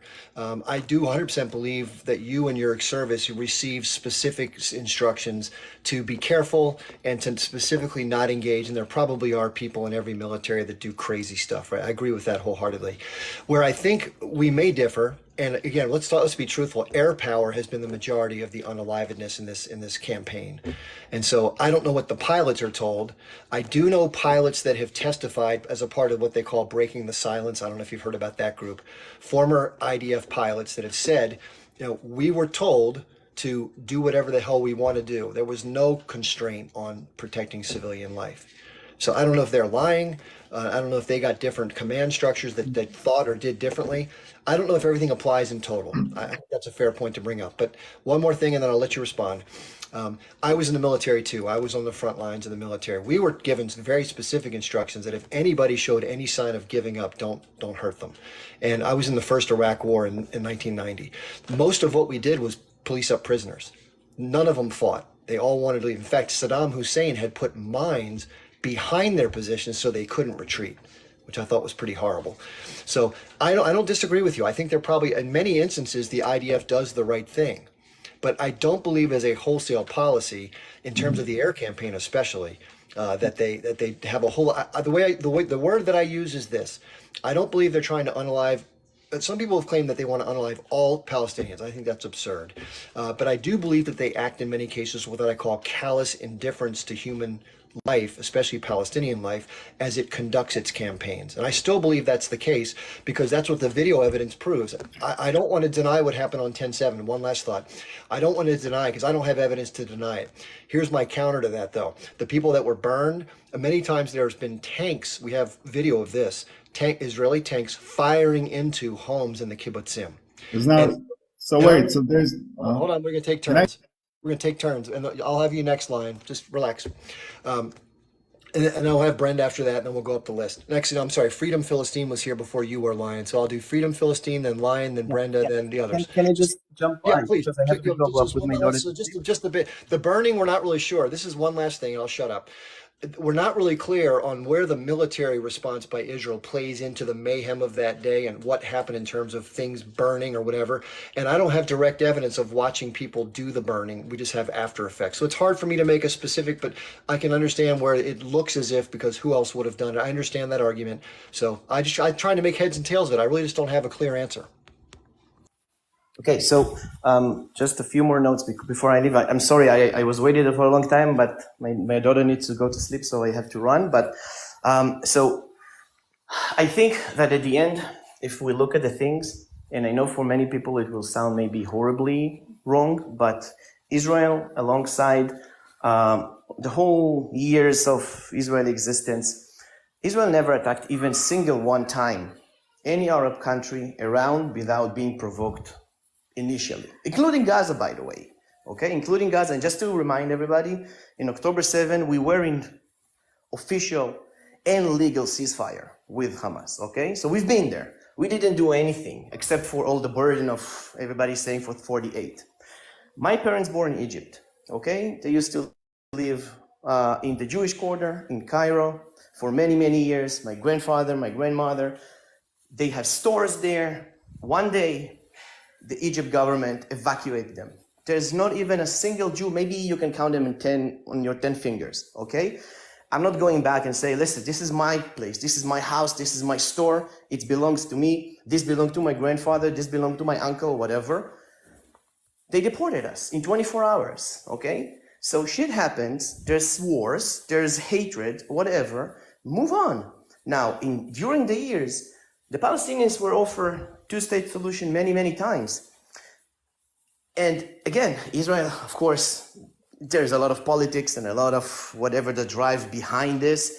But if you look in Gaza system, okay, and you ask for evidence, there's tons of videos online and YouTube about kids since 5-year-old brainwashed to hate Jews and to take firearms and to kill us. There's school shows, okay? My kids going to school in the age of 7, they doing lollipops and butterflies, okay? They're not holding weapons and be told to hate Palestinians or Muslims. Now you can argue and say and minimize the whole crazy thing by saying, but you're the oppressor. It doesn't work like that. I'm sorry. When you raise generations over generations, brainwash them to hate people just because they are Jew, without even know who they are, what they do, while Hamas is basically stealing 95% of their money, of their supplies, of their food, okay, for their benefit. They don't know that. The way they see it, the fraction of what they're getting is basically they get it from Hamas. They didn't know that Hamas stole 95% over that, right? They have no clue. So they brainwashed. They're raising people, and just to finally make my last note, there's evidence that people get raped. There's the famous video about the lady that brought to Gaza, blooded, naked, dragged on the floor while thousands of people kicking her, spitting on her. That's not joy, I'm sorry. That's not joy about finally we got them. That's pure evil. And you can say, okay, it's only a few thousand people out of 2 million. But when you take in random an area and thousands of people doing that, and no one is standing aside and saying, people, that's inhumane. Let's stop. We shouldn't do that. It's not right. So I'm sorry. Yeah, it does say something about the people, because I can guarantee you no Israeli running on the street, spreading cookies and baklava and whatever, because Palestinians are dead. Nobody in Israel happy about it. So it is different. I'm sure that there is innocent people there. I'm sure that not all Palestinians, as I mentioned, I have friends, Palestinian friends, Muslim friends. We are good friends, family together, everything. It's not the same thing. It's not the same thing. Okay. Let's do this. Yeah, we have a lot of our people on. So first of all, enjoy your time with your daughter, thank you for sharing your point of view. Come on back, please. Sure. Thank you so much. Yeah, listen, this is the good thing about having these dialogues. I think it's fair for us to hear each other out and not jump on each other and stuff like that. I'm going to be brief in my comments, and then I'm going to get to Freedom and then to Lion of Zion. Okay, I do have to do just a little housekeeping. There may be people that come on the live that don't even know who I am. I'll be very quick about this. My name is Chip Barnes. I'm a independent geopolitical thinker, for lack of a better term. A lot of people disagree with my points of view. That's fine. I'm willing to learn more and be open. If I hear things like was just shared, I'm willing to look into it and try to learn more and be balanced. I swear. I am an Army veteran. I was in the first Persian Gulf War back in 1990, so I've seen combat. I agree. Combat is hell. Combat is horrible. There's nothing good about it. So I hate to see all of this going on to the bottom of my soul. I wanted to share with you all, I've been on TikTok for about 4 months. I came on right after the conflict started. I learned about the Israel-Palestine conflict in 1989. I've kept sort of a close eye on it because it was just sort of a personal interest of mine, and I'm just curious to learn more. There's a lot of different ways to look at this thing. I understand both sides of it. I come down a certain way because of just the way that I see things in terms of my personal feelings, but doesn't mean that I'm right and other people are wrong. There's different ways to view the same events from different points of view. So I'm understanding. I do want to share some back with what was just said real quickly, but I do go live Monday, Wednesday, Friday from 8 p.m. Eastern time to 10 p.m. And then every Tuesday, Thursday, Saturday from 12 noon, usually till about 2 p.m. But on Saturdays, I usually go longer because I can. And then just one more thing, I have a link in my bio. So if you want to see more of the things I do online, these are recorded. So a lot of times people who come in late want to hear the full conversation. You can go back to YouTube and Rumble where I post them usually within a few hours of them being finished. You can find those YouTube and Rumble links in my bio. It just says Linktree Chip Barnes. So I hope you'll check that out. Finally, if you don't mind doing this has been a fantastic discussion. We have 429 people here. If you could just tap the screen to get the likes up, we'd like to get to 200,000 likes. We're at 100K now. It just brings more people in. And then finally, if you can tap on the screen and hold it for a half a second, your list of your mutual friends pops up, and then you can invite more people. I like to have vibrant but polite and manageable conversations with people, give them a chance to say stuff, even if I totally disagree with it. I try to stay calm, never let the volume get high. And this is a very passionate subject, right? So I understand what others do, but we try to keep it, toned down. So with that in mind, I'm going to briefly address what was said and pass it on to the next guest, which is Freedom Philistine, if he's still here. No, he's not. So we're going to go to Lion and then Brenda. So one sec. To answer some of those points, though, real quickly. So he mentioned the fact that there were younger kids that are brought up in a certain mindset to be a certain way. So I've seen pictures of that. I've seen video of that. So I concur that there are some that do that. I've seen video of in Jewish schools, and I've seen videos of people in East Yeah, Jerusalem. you've seen one video. You've seen Hold on. one video. Hold on. Listen, let me just finish. I'll give you your plenty of time to say stuff, Lion. I'm just going to say my things, then I'll listen to you. So in terms of that goes, I've seen that on both sides. I don't know if one side's more pervasive than the other. Again, it's possible. I'm not in on every little thing that goes on there. So okay, let's just say maybe. Okay, I don't believe that it's born from a hatred of people. I believe it's born from the circumstances under which someone finds himself that drives the anger, which may lead into hatred. That's my best guess.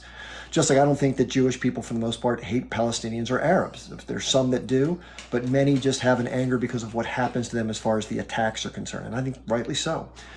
So I'm going to pass it over to Lion of Zion. I'm going to listen for about 3 minutes uninterrupted, and then if I need to say something because it's going on forever, I might stop you just to address some points. Okay, Lion? So let's give Lion the floor. Let's be nice. In the comments, by the way, please don't berate somebody for sharing their point of view. Okay? Thank you. Yeah, Please. listen. I don't need to talk for 3 minutes. Okay, I just want to clear something out. I want to talk about what you said. Like I think it was 10 minutes ago, or something like that, about the girl in the vehicle when she said she was treated nicely, something like that, right? When she was filmed, where was she? My understanding was she was in a Red Cross vehicle with no H group anywhere Where? near her. Where? In which territory? She was in Gaza. Okay, so if she is a captive, there was 52 days kept in Gaza. You think a captive would trash Hamas when she is still in Gaza? They were nowhere near her at the time she was released. Really? Who took her to the vehicle? The H group dropped her off at the Red Cross, and that was the end of her They captivity. didn't drop her off. They were still there. Who was filming? I don't know the answer to that. That's my Right. again. I'll tell you. Then I'll tell you. Then let's stop and I'll tell you. Hold on, let me finish. My understanding is, which Your understanding is wrong. Well, just be respectful. I'm saying, let me finish. You'll be like what I have to say. My understanding is she did not have people pressuring her. If there's evidence to the contrary, I will amend what I've said. Great. So you were wrong, and the people who were filming it was Hamas people that were doing propaganda. Secondly, the Hamas people were still there till the vehicles drove off. Then you're wrong about that as well. That is a captive, dude. She was. Do you know where she was captive all those days? I don't know the exact location. Right. Okay. You don't know. So it seems like you only point out things that you somehow know or you don't know for some reason. So you don't know the whole story, but you saw a clip on TikTok saying to the camera, she said, Kulo tamam. I wonder why she spoke in Arabic when she was in Gaza. She said, Kulo tamam, everything is okay. First of all, she wasn't okay. She wasn't treated. Her arm still doesn't work. Okay, the bandage, the video that you saw with them putting bandage on her, after they cut the camera off, they exit the room where she was residing in, and she was the one who took care of herself. She's the one who took the bandage, the bad bandage off, and put new ones on herself. She took care of her own wound when they shot her. What happened? She was shot in the party. She was a part of the Re'im party. She was shot over there. Then she was kidnapped to Gaza. And when they did the propaganda film that you admire, okay, it was only to show that they put some sort of a bandage over her. But when the cameras and the lights went off, she was left alone in the room. Nobody was with her. Nobody changed her bandages whatsoever. She's still, up until now, she's still in therapeutic treatment in the hospital in regards to that arm. Okay, one captive was brought back when they sewed her foot backwards. Okay, some of the patients there were taken care of by a vet. Try to think about something. How can they treat hostages well when they actually kidnap them? You think that kidnapping part of them taken from Israel, being kidnapped to a foreign entity, being kept in a tunnel, that means they took, look, this guy is not real. Dude, like seriously, I don't cut stuff and do other stuff when I talk to other people. That's rude. Why are you doing this? Why when the person before me talked, you cut sausage, You opened up a can like you don't give a shit about what the person says. You know how rude that is? Hold on a sec. Hold on a sec. If anybody knows me, just let you know, Lion. I apologize. I'm not trying to be rude to you. Okay. Took the camera when I moved away. I'm listening to every word you're saying. I'm paying close attention. I have a dog and two cats that I have to feed. Okay. They're like about to start barking in the background. So it's no disrespect to you. I heard every single word you just said. And by the way, I'm taking into account what you said. I'm not ignoring it or just thinking from my point of view. I can't refute any of the thing you just said because I just You happen to can't see it. refute it because you don't know about it. You didn't search it. You don't know. You didn't put the Hold on a effort. second. Hold on a second. Now, first of all, don't impugn my motives, okay? Everyone always does this. First of all, why not give me the benefit of the doubt and say, if I can show you otherwise, would you be willing to look at it? Rather than claiming that I'm not willing to. I am willing to look at it, okay? I don't know for sure what went on there. I have to say that. And I said that when I said this, the words I used was, I didn't use to, I said, it appears as if this was the case. But I said, I don't have any proof to back that up. That's a fair way to put You it. didn't say you didn't have the proof to back it up. Now you're backtracking, No, dude. I did say Listen. that. I'm not accusing. Wait, I did say dude. that. I'm not accusing Chris, Chip. Sorry, I'm not accusing you of anything. But when you talked about that case, when you talked and you went specific on her, you were very confident in what you're saying. You didn't say, "Well, I saw her in the vehicle, but listen, I'm not too sure if Hamas members were there." No, you said no. The Hamas members weren't there. She was in That's what I the. understand. No, they were there, dude. So I'm. Well, okay, listen, you're Let me saying it tell you, definitively. I'm saying I'm dude. not sure Have now. you I don't know for seen? sure. You're correct. Great, right, Chip. Have you seen the interview with her? I did. Great. What did she say in the interview? She said that it was her own personal H cause. She was kept in a house with women and children. That she was No, she was kept denied inside a food. room. No, you didn't listen. She was kept inside a room where the husband of the family was guarding her 24/7. She wasn't with other people of the family. She was kept in a room separate from the family, and the husband of the family was guarding her 24/7, and she feared he's going to rape her. Okay, this is what she went through for 52 days when you said she was taken care of. They fed her half a pita a day. They fed her. She lost about 15 pounds. What are you talking about, Chip? You're sugarcoating H group, my friend. You're sugarcoating a T group that right at this moment, 136 people are in tunnels underground, sick people that need medicine, kids, babies. You're sugarcoating those people that you think they give treatment to those people that they kidnap.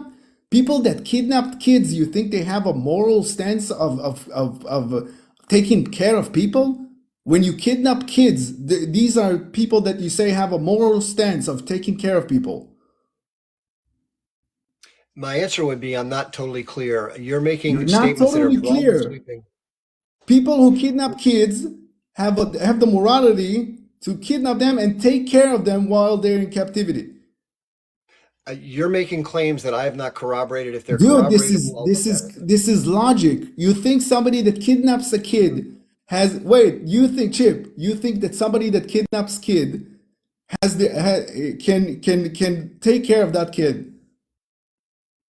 I think that it depends on what they're Wow, able to dude, do, I what can't they believe. have.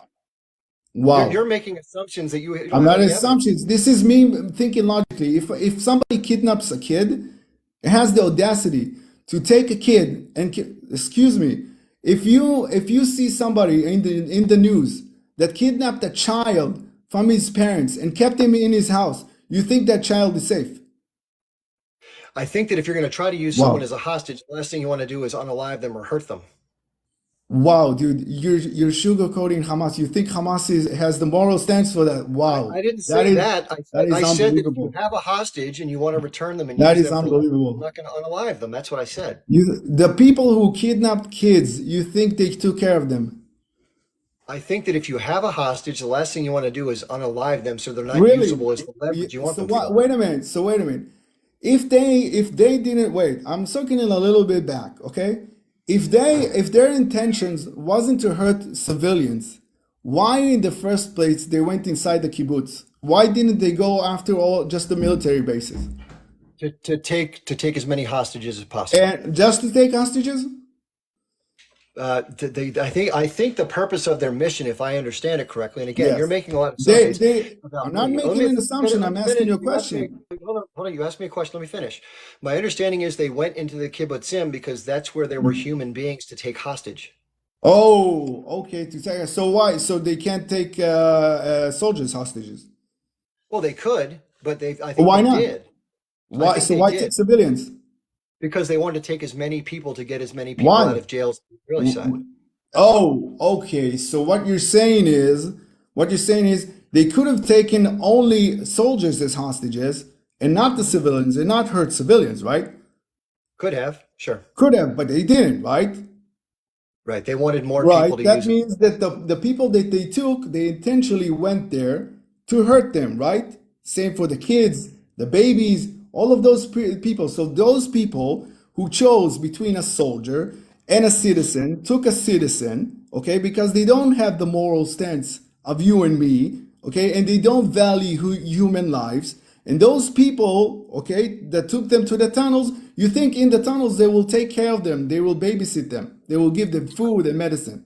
I think that in the conflict, just to let you know, this is what I think. You're asking me what I think. I I'm going to tell know. you what I think. Mhm. I'm going to tell you what I think. I think that they engaged most of the military. They probably ended up unaliving most of the military they engaged with who were fighting Mhm. back. None of the civilians. Let me finish. They took whoever they could as prisoners, hostages, whatever you want to call them. Then they continued their mission, which was to get as many hostages as they could within the time frame they decided to enact their mission. And they were successful in doing some of that while along the way, which is horrible, there were civilians that were harmed to whatever extent. I'm Harmed not, or unalived? well, both. Oh, both. You think they're the only ones that you think the tanks that came to the kibbutz, you think there are cameras on the No, tanks? Wait, Chris. I never Chief, said that. I never said that. wait. So let me tell you, on the tanks, okay? On the tanks there are cameras, okay? On the tanks. Every tank that we have, the one of the that we build in Israel, they have cameras on them. Night vision, cameras, all sorts of sensors. You think those tanks couldn't differentiate between civilians and people who were holding Kalashnikovs in their hands?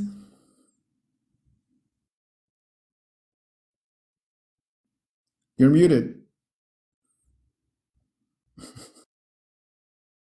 I just want to have the ability to answer back without you jumping in because you've been doing that. I've not done that to you, but you've been jumping in on me. So what I want to say is this. Okay, first of all, you asked the question about before. I want to finish the answer. If their mission given by their commanders was to go in and get as many hostages as they could, and they unalived, let's say 95% of the soldiers they engaged with, that left them with a very small number of hostages. The goal was to get as many as possible, I guess. And whatever happened outside of that, I condemn as far as civilians being unalived or whatever else happened. That's the first thing. Secondly, regarding the engagement of the Israeli military, my understanding, and again, I'm open to listening to more evidence, but based on the evidence I've seen so far, they have something called a Hannibal Directive. It's very much employed by the right wing because they were embarrassed that What so is many it? Israeli, let me finish for Christ's sakes. They were embarrassed by the fact that so many hostages from the Palestinian side were released for the remains of Gilead Shalom. They didn't want that to ever happen again. So their rule is, as far as I understand it, engage first to execute the enemy, to get rid of the enemy. Whoever gets harmed along the way, they don't want them being taken hostage. They're willing to sacrifice those people along the way. That's my understanding. If you think I'm wrong, you can tell me I'm wrong. Oh, sorry. I didn't mean to put you on mute. There you go. You should be good. Because you are wrong, because there were over 240 civilians that were kidnapped and they weren't unalive, first of all. Secondly, there's zero proof of what you're saying that the civilians who were taken, okay, they were taken some by foot, some with motorcycles, some with vehicles that they stole from the kibbutzim. They were taken, and then once they were taken to the side of Gaza, the Israeli army couldn't differentiate between the people who are age group and the people who are the civilians, right? So they shot whatever. That's what you're saying. I'm saying they were under orders to do that. What is the what it means? To engage first and don't be as concerned first and foremost. No, I should be okay. They're saying that they have command orders that says if you have a situation where there are civilians or soldiers involved where they might be taken hostage, engage first. Do not let the enemy take soldiers. Do not let them take Do you hostages know, as okay, civilians do or you know, soldiers. okay, great. Do you know how that command takes place? What is the chain of command for that? I think under those circumstances, it's very No, chaotic, no. especially what Do happened you, at the rave party. I'm asking a specific question, Chip. Do you know what is the chain of command in order to engage in that form of action? My understanding is it's told as an order up front, so it doesn't involve a chain of command at the end, but No. it's a So you're pervasive wrong. practice. Very wrong. Very wrong. Okay. Very wrong. In a situation like that, when the IDF identifies, if it's by drone, if it's by any means of cameras, that they identify that the person is let's say the soldier is unalive, and the team member wants to take his body, for instance, towards Gaza, okay, there's a chain of command that needs to be approved in order to engage in that protocol. I want to make sure you know, again, I'm not muting because I want to stop you. I have to take my dog for a walk. I have to Oh, put okay. her harness on. So I'm not ignoring you. I just want to make sure you know that I'm listening to every word you're saying. You explain it. So there's a chain of command in order to engage in that protocol. That means that a pilot or an IDF or whatever, okay, cannot engage in that protocol by himself and disregarding the protocol and disregarding the chain of command. This protocol only happens when you get approved by the chain of command, okay, and then you engage in it. There's no way in hell that a pilot or an Apache pilot or a tank commander, whatever, will engage in that protocol without getting the approval of the chain of command whatsoever. And there's zero, and everything is recorded. All the radio transmissions are recorded into the IDF protocols. Okay, and there's zero evidence of what you're saying that that protocol was engaged. Zero. Right now, what you're saying is, I think they have a protocol, yet you have zero proof that it was engaged. We, the Israeli people, will get that recording also because the IDF needs to get answers back to the families how their loved ones was unalive. Every soldier that is unalive by the IDF, the IDF goes to the parents, tells them how they were unalive, what the situation was, what the date was, everything. It's very transparent towards the families. Not one family member got the information that there was a Hannibal protocol on their loved ones. Never happened. And you also Okay. need to know how the Let protocol. me do this. I've given you a ton of time, so I just want to be able to answer at least a little bit. So I don't have certainty, and I think it's unfair to say that I'm saying things with absolute certainty because I don't know everything. I think the other thing is unfair is that you're saying things with absolute certainty on the other side. So maybe there was a mix of the two. I don't know for sure. But what the videos show, just to let you know, I can only go with what the videos show, cameras or sensors, whatever you're saying. The videos show that tanks shoot. Hold on. The videos show tanks shooting into a house at the kibbutzim, and the forensic evidence in many of the kibbutzim show tank tracks and show damage to structures that could not have happened from the weaponry that the H group has. That to me is evidence. Now, I don't know in every circumstance if that's what happened. I don't know if people who burned happened because of that or were done separately by the H group. I don't know. Great, great. So don't talk about it if you don't know. No, I say that. I say I'm not totally sure. Great, don't bring it up. No, wait you a said second, no, wait a my second. friend. Hold on, wait a second. You don't get to tell anybody what they can and can't talk about, okay? I'm an individual trying to make sense of this. So what I say is I can't deny that the atrocities happen, but I can't confirm them. That's what I say. And I say the evidence indicates that this is what happened. I don't say with certainty that it happened. I don't know for sure. No, it's That's what I say. dude, you can come to those conclusions once there's an investigation and everything adds up. Right now, your assumptions, okay, that you're assuming that this has happened because you saw a video on TikTok with a tank, and you, in regards to Mia, the hostage that you said, she said, why would you say that they took care of her if she was out of harm's way. Why would you say that? You said that. Why would you say that? And I'm telling you, she said that because she was still in Gaza. She was still surrounded by age group members. They were the ones that were filming that. Okay, dude, this is like common knowledge. You can search this up, but in my opinion, it doesn't fit with your narrative. You have a narrative and you have a bias, and it doesn't fit with it. It doesn't coexist in your mind that the Jews or the Zionists are these really good people. You think they're evil. You think. Hold on. I think it's only fair to respond to that. Come on, man. Listen, my criticism is of the actions, not of the people themselves. I don't really give a shit who it is. If the same thing was, I said if the script was flipped, you got to be fair on this, okay? You can't condemn me for something that I'm not doing. You're impugning me for motives that I don't have. And based on what you're seeing, I can understand why you might do that. But if I have evidence that says what you're saying is accurate, I'm happy to change what I say. Based on my best perceptions, I'm trying to do what I can to make heads and tails of a very complex and complicated day on 10/7. And the way that you're using certainty, I think, is also overreaching because you're accusing me of the same thing that you're doing. I'm not accusing you. I'm having a dialogue with you. You're assuming that your point of view is automatically accurate because that's what you understand. Thank You're you, saying that. because So it here's my thing: shows. if there's proof of what you're saying, send it to me. I'll give you my Telegram. I'll give you my email address, which is in Dude, my link in bio. everybody knows Send it me the except proof. you. But no, saying that everybody knows something is not a fair. That's not evidence. Everyone. That's what I keep hearing about the atrocities for that day. Everyone saw it on Facebook. Everybody knows what happens. That's not evidence. If the words around that have been spread in such a way by people who unfortunately have a history of lying about just about everything, Who has which the they put history out of false. lying? Who has The the history of IDF and lying? Israeli spokespeople lie. There we Keep, go. There we go. listen. Hold on. This There is we not me go. saying this. Hold on. Let me finish There we this. go. Let me finish this. You look up. There's a video circulating right now on TikTok. And again, hold on. Listen, one more time, Len. I got to let you go. I don't want to let you go. I got to be able to finish a sentence. Colonel Lawrence Wilkerson, who worked as the Assistant Secretary of State for the United States, Secretary of the Defense. He worked for Colin Powell from 2000 to 2006 in the Bush administration. These are his words.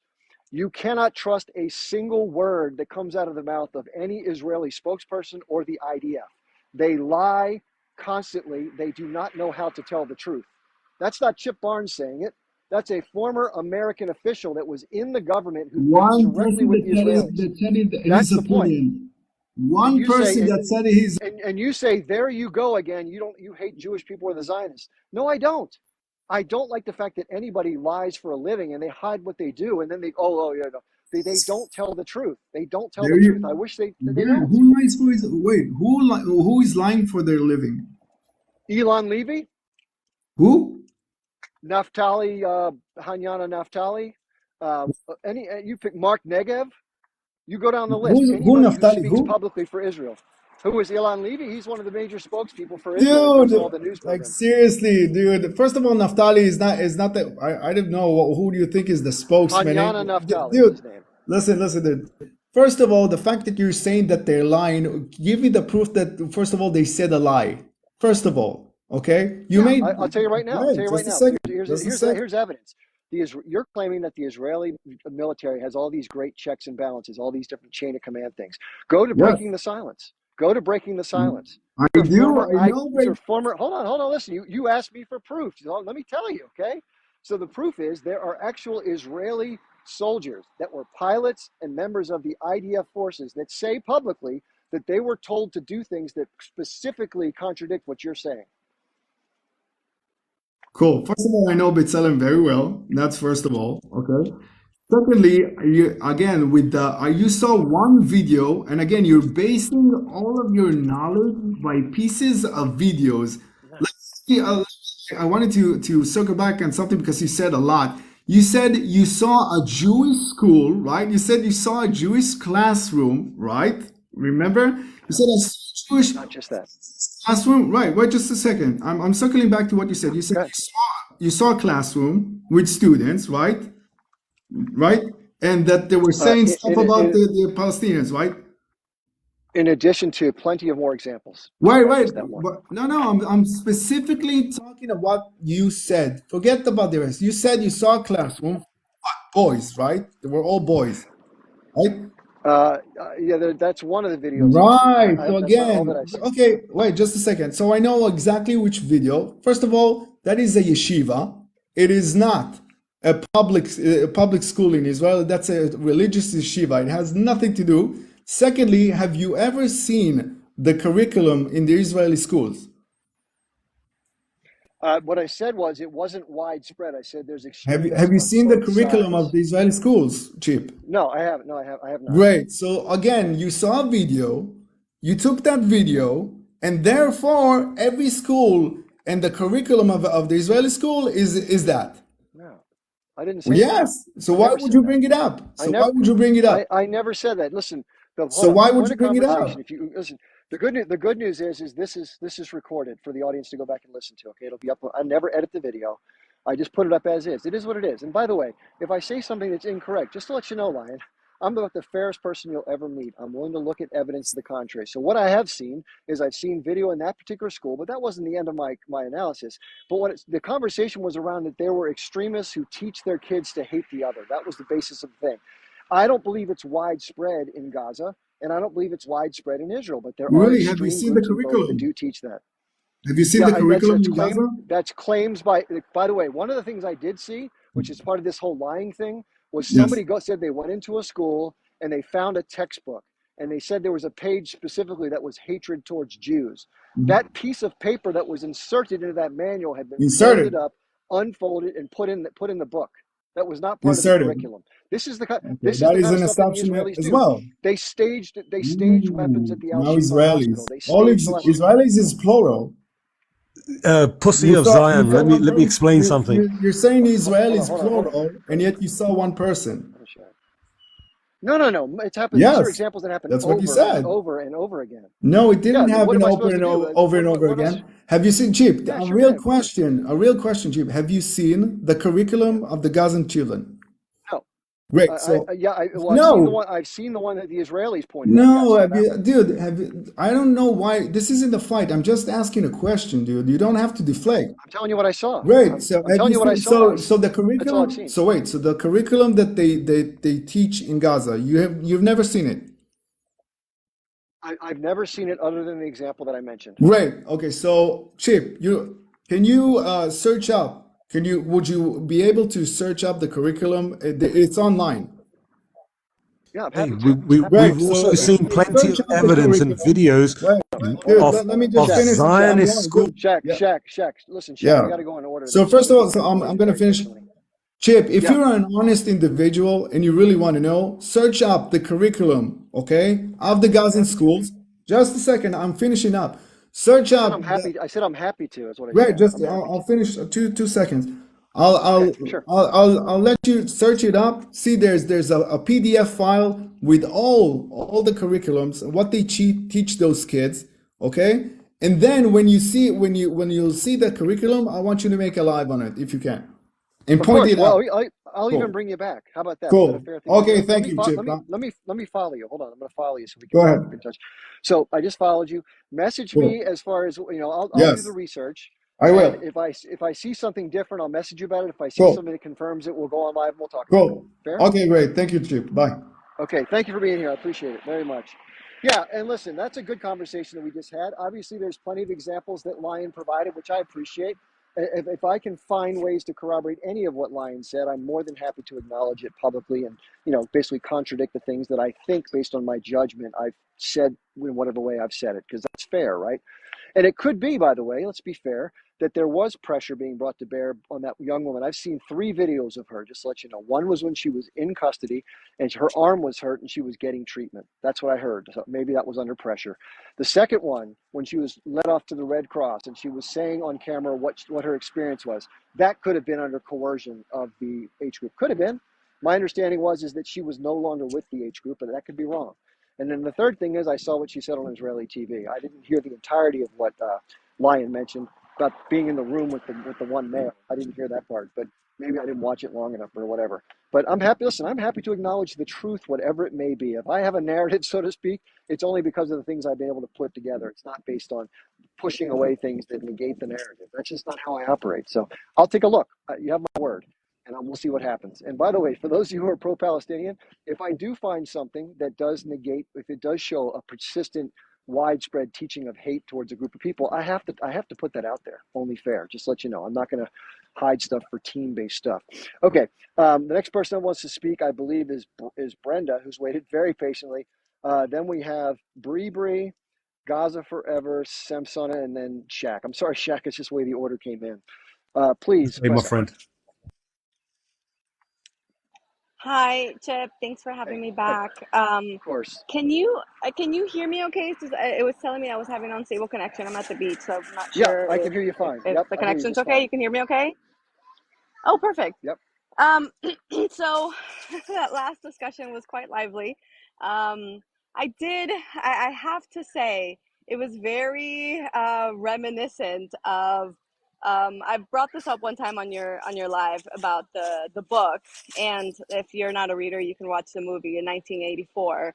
Um, there at the beginning of the movie, for those of you that don't know, 1984 is a book by George Orwell that Hmm. it's a dystopian story about basically, honestly, I think it's what we're living today, which is why I say it was very reminiscent of it, because in the beginning, people are made to sit in a theater and watch propaganda, war propaganda, that basically just shows very specific images of, quote unquote, the bad guys.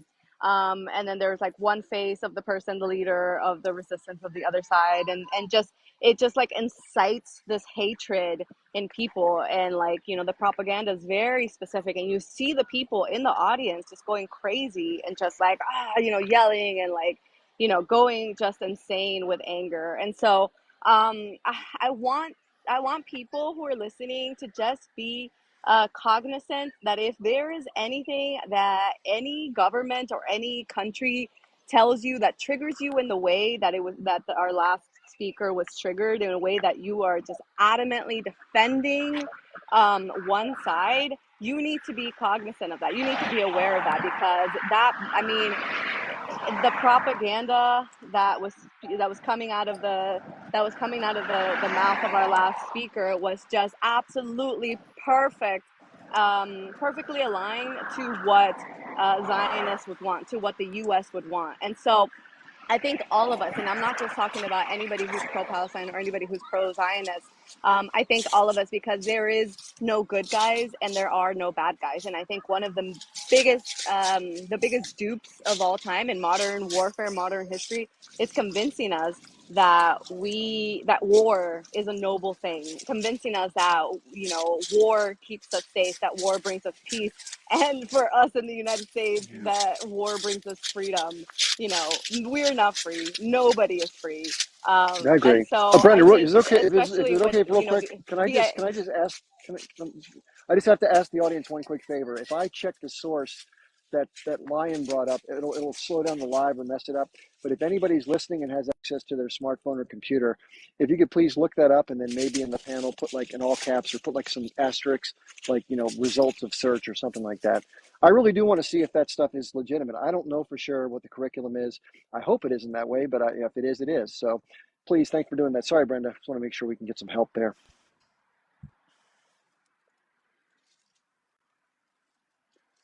I think I undid your mic. Yeah, there you um go. yeah, there. Okay.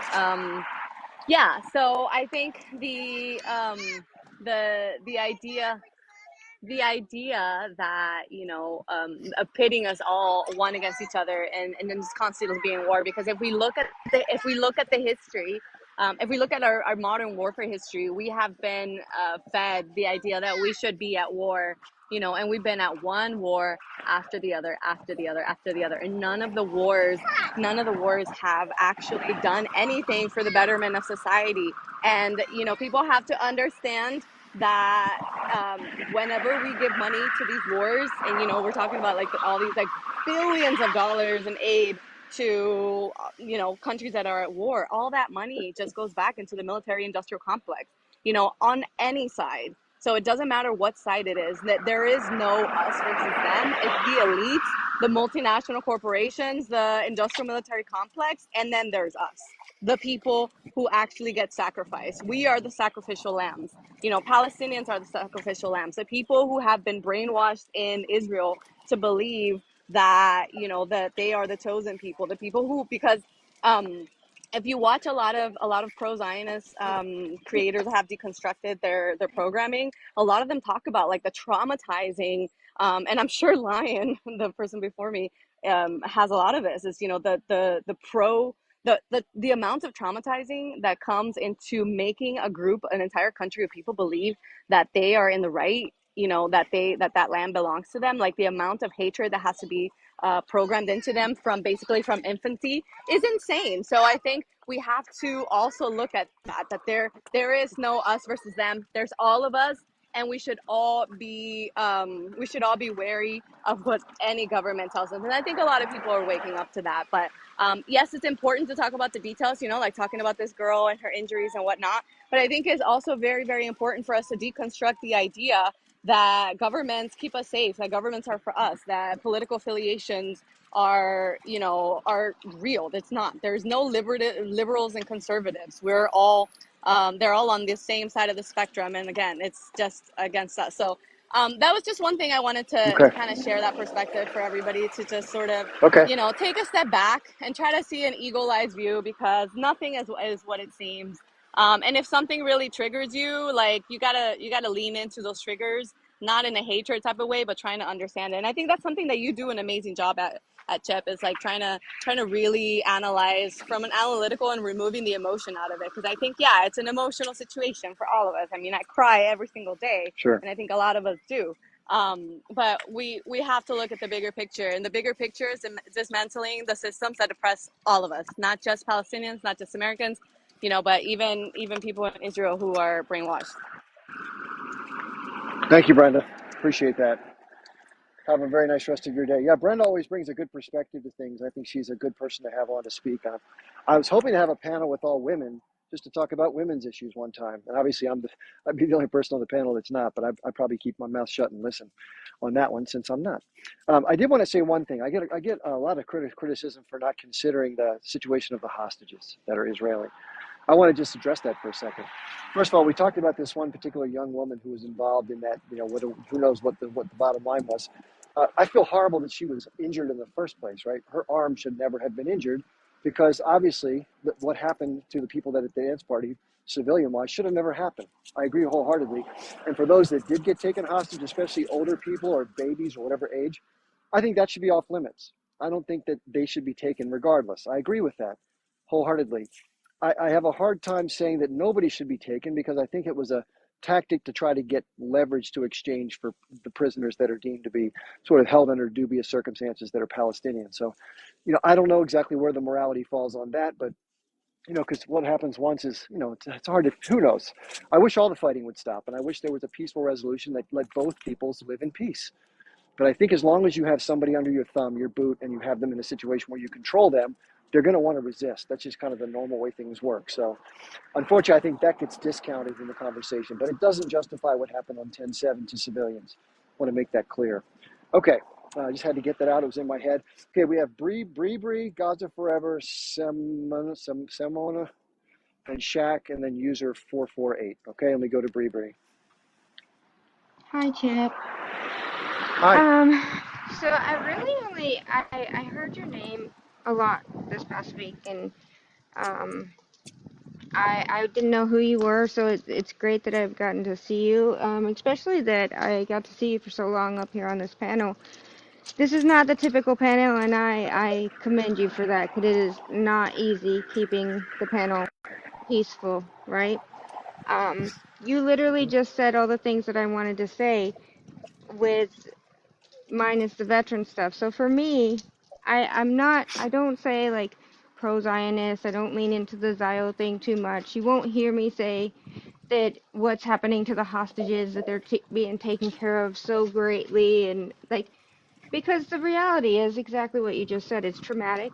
They're a hostage regardless of how it happened, right? I completely understand that it was a leverage move, but I agree with you. Women, children should be off limits. But I also understand that Israel and Lion did a great job of trying to deflect and not answer that Hannibal question, because Israel has shown time and time again that they will unalive their own people in order to not be taken hostages. So I understand it. It's tragic. I hate it. It's not something that I would do as a veteran when I was downrange. You wouldn't. It was never, oops, Well, let me just defend him for a sec because I want to make sure we're fair here. He said that under his understanding as a former IDF soldier, that he thought that that directive was only used when specifically authorized by the command structure. My argument was, it appears that it's being used in a far more widespread manner. I can't say for sure about that, other than the evidence that we can all see as far as what happened. But who knows for sure? I can't say for sure. Sorry about that. No, that's okay. And I'm all about being fair. And I agree. Everything that I said, I started this journey out being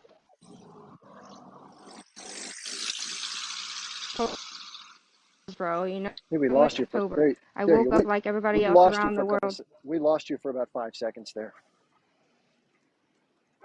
Oh, okay.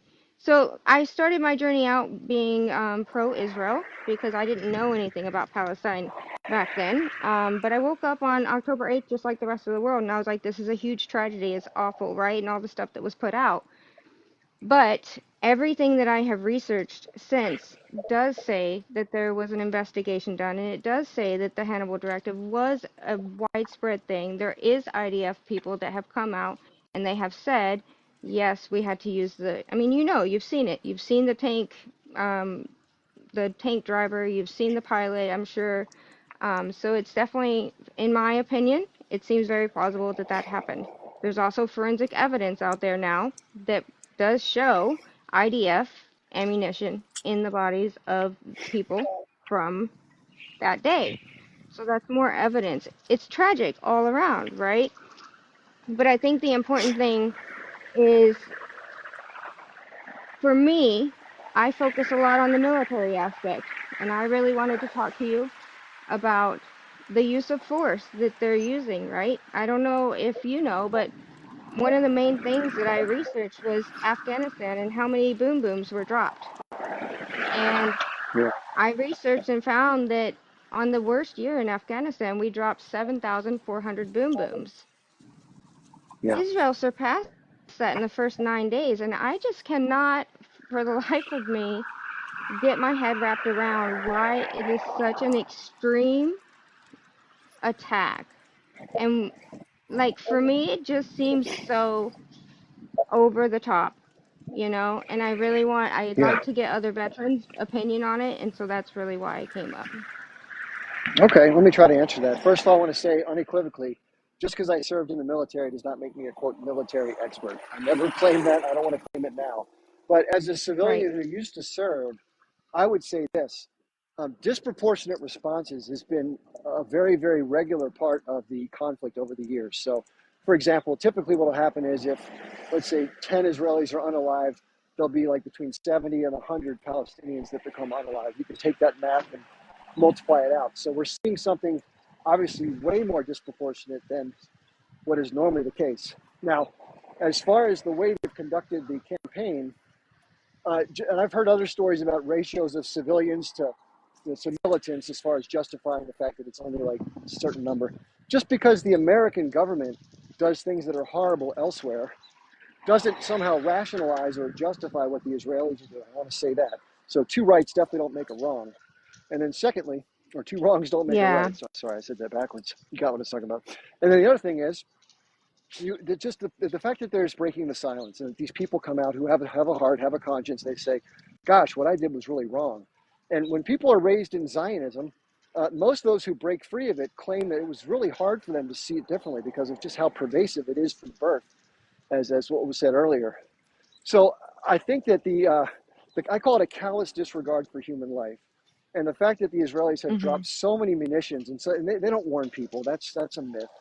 It may happen at hospitals periodically because just bombing a complete hospital into submission is something that just causes you a lot of political duress because it's the Hmm. most egregious of things you can do. And it's been done. But most of the stuff has been to debilitate the hospital so they can't serve people. And that's just as bad, in my opinion. But Yeah. there are literally hundreds of videos that show unannounced munitions coming down on vast numbers of residential structures. that is, you can't argue under the best of circumstances that that was done to target militants, because the sheer quantity, there aren't enough militants in enough places to justify those types of strikes. It's just, they're going to stay underground in most cases. It makes total sense. So the fact that they want to use them as human shields, in my opinion, is an absurd argument, again, used to justify. And it tells the public that they're such bad people. They hate life so much that they're willing to unalive their own people to make us look bad. They want to martyr themselves because that's a good thing. That's absurd. That's the worst form of propaganda I've ever heard. So that's my best answer. I think the Israelis do it because they can. They have the justification now with the 7th, and they have the cover politically, militarily, financially from the United States. The fact that the UN, we can't get past, the UN cannot do anything to stop this because the US provides its veto. So it's a no-win for Palestinians. And what's happening now is they've already been squeezed down into Rafah, and now the Israelis are saying evacuate Rafah. Where the hell are they supposed to go? You have the Israeli military to the north. They can't walk through the Israelis, they'll get shot. And they can't go anywhere except for into the Sinai desert. Where are they supposed to go? And Egypt doesn't want them to leave, to come into their territory. And the people who do want to leave are being charged $10,000 a head to try to get through if they can. Yes. I mean, what do you do? What do you do with that? So you're just waiting to either be unalived or get sick or not be able to drink clean water or whatever it may be. It's a horrible situation. I don't know what the answer is except for, Israel needs to stop. That's what needs to happen. They need to Right. stop.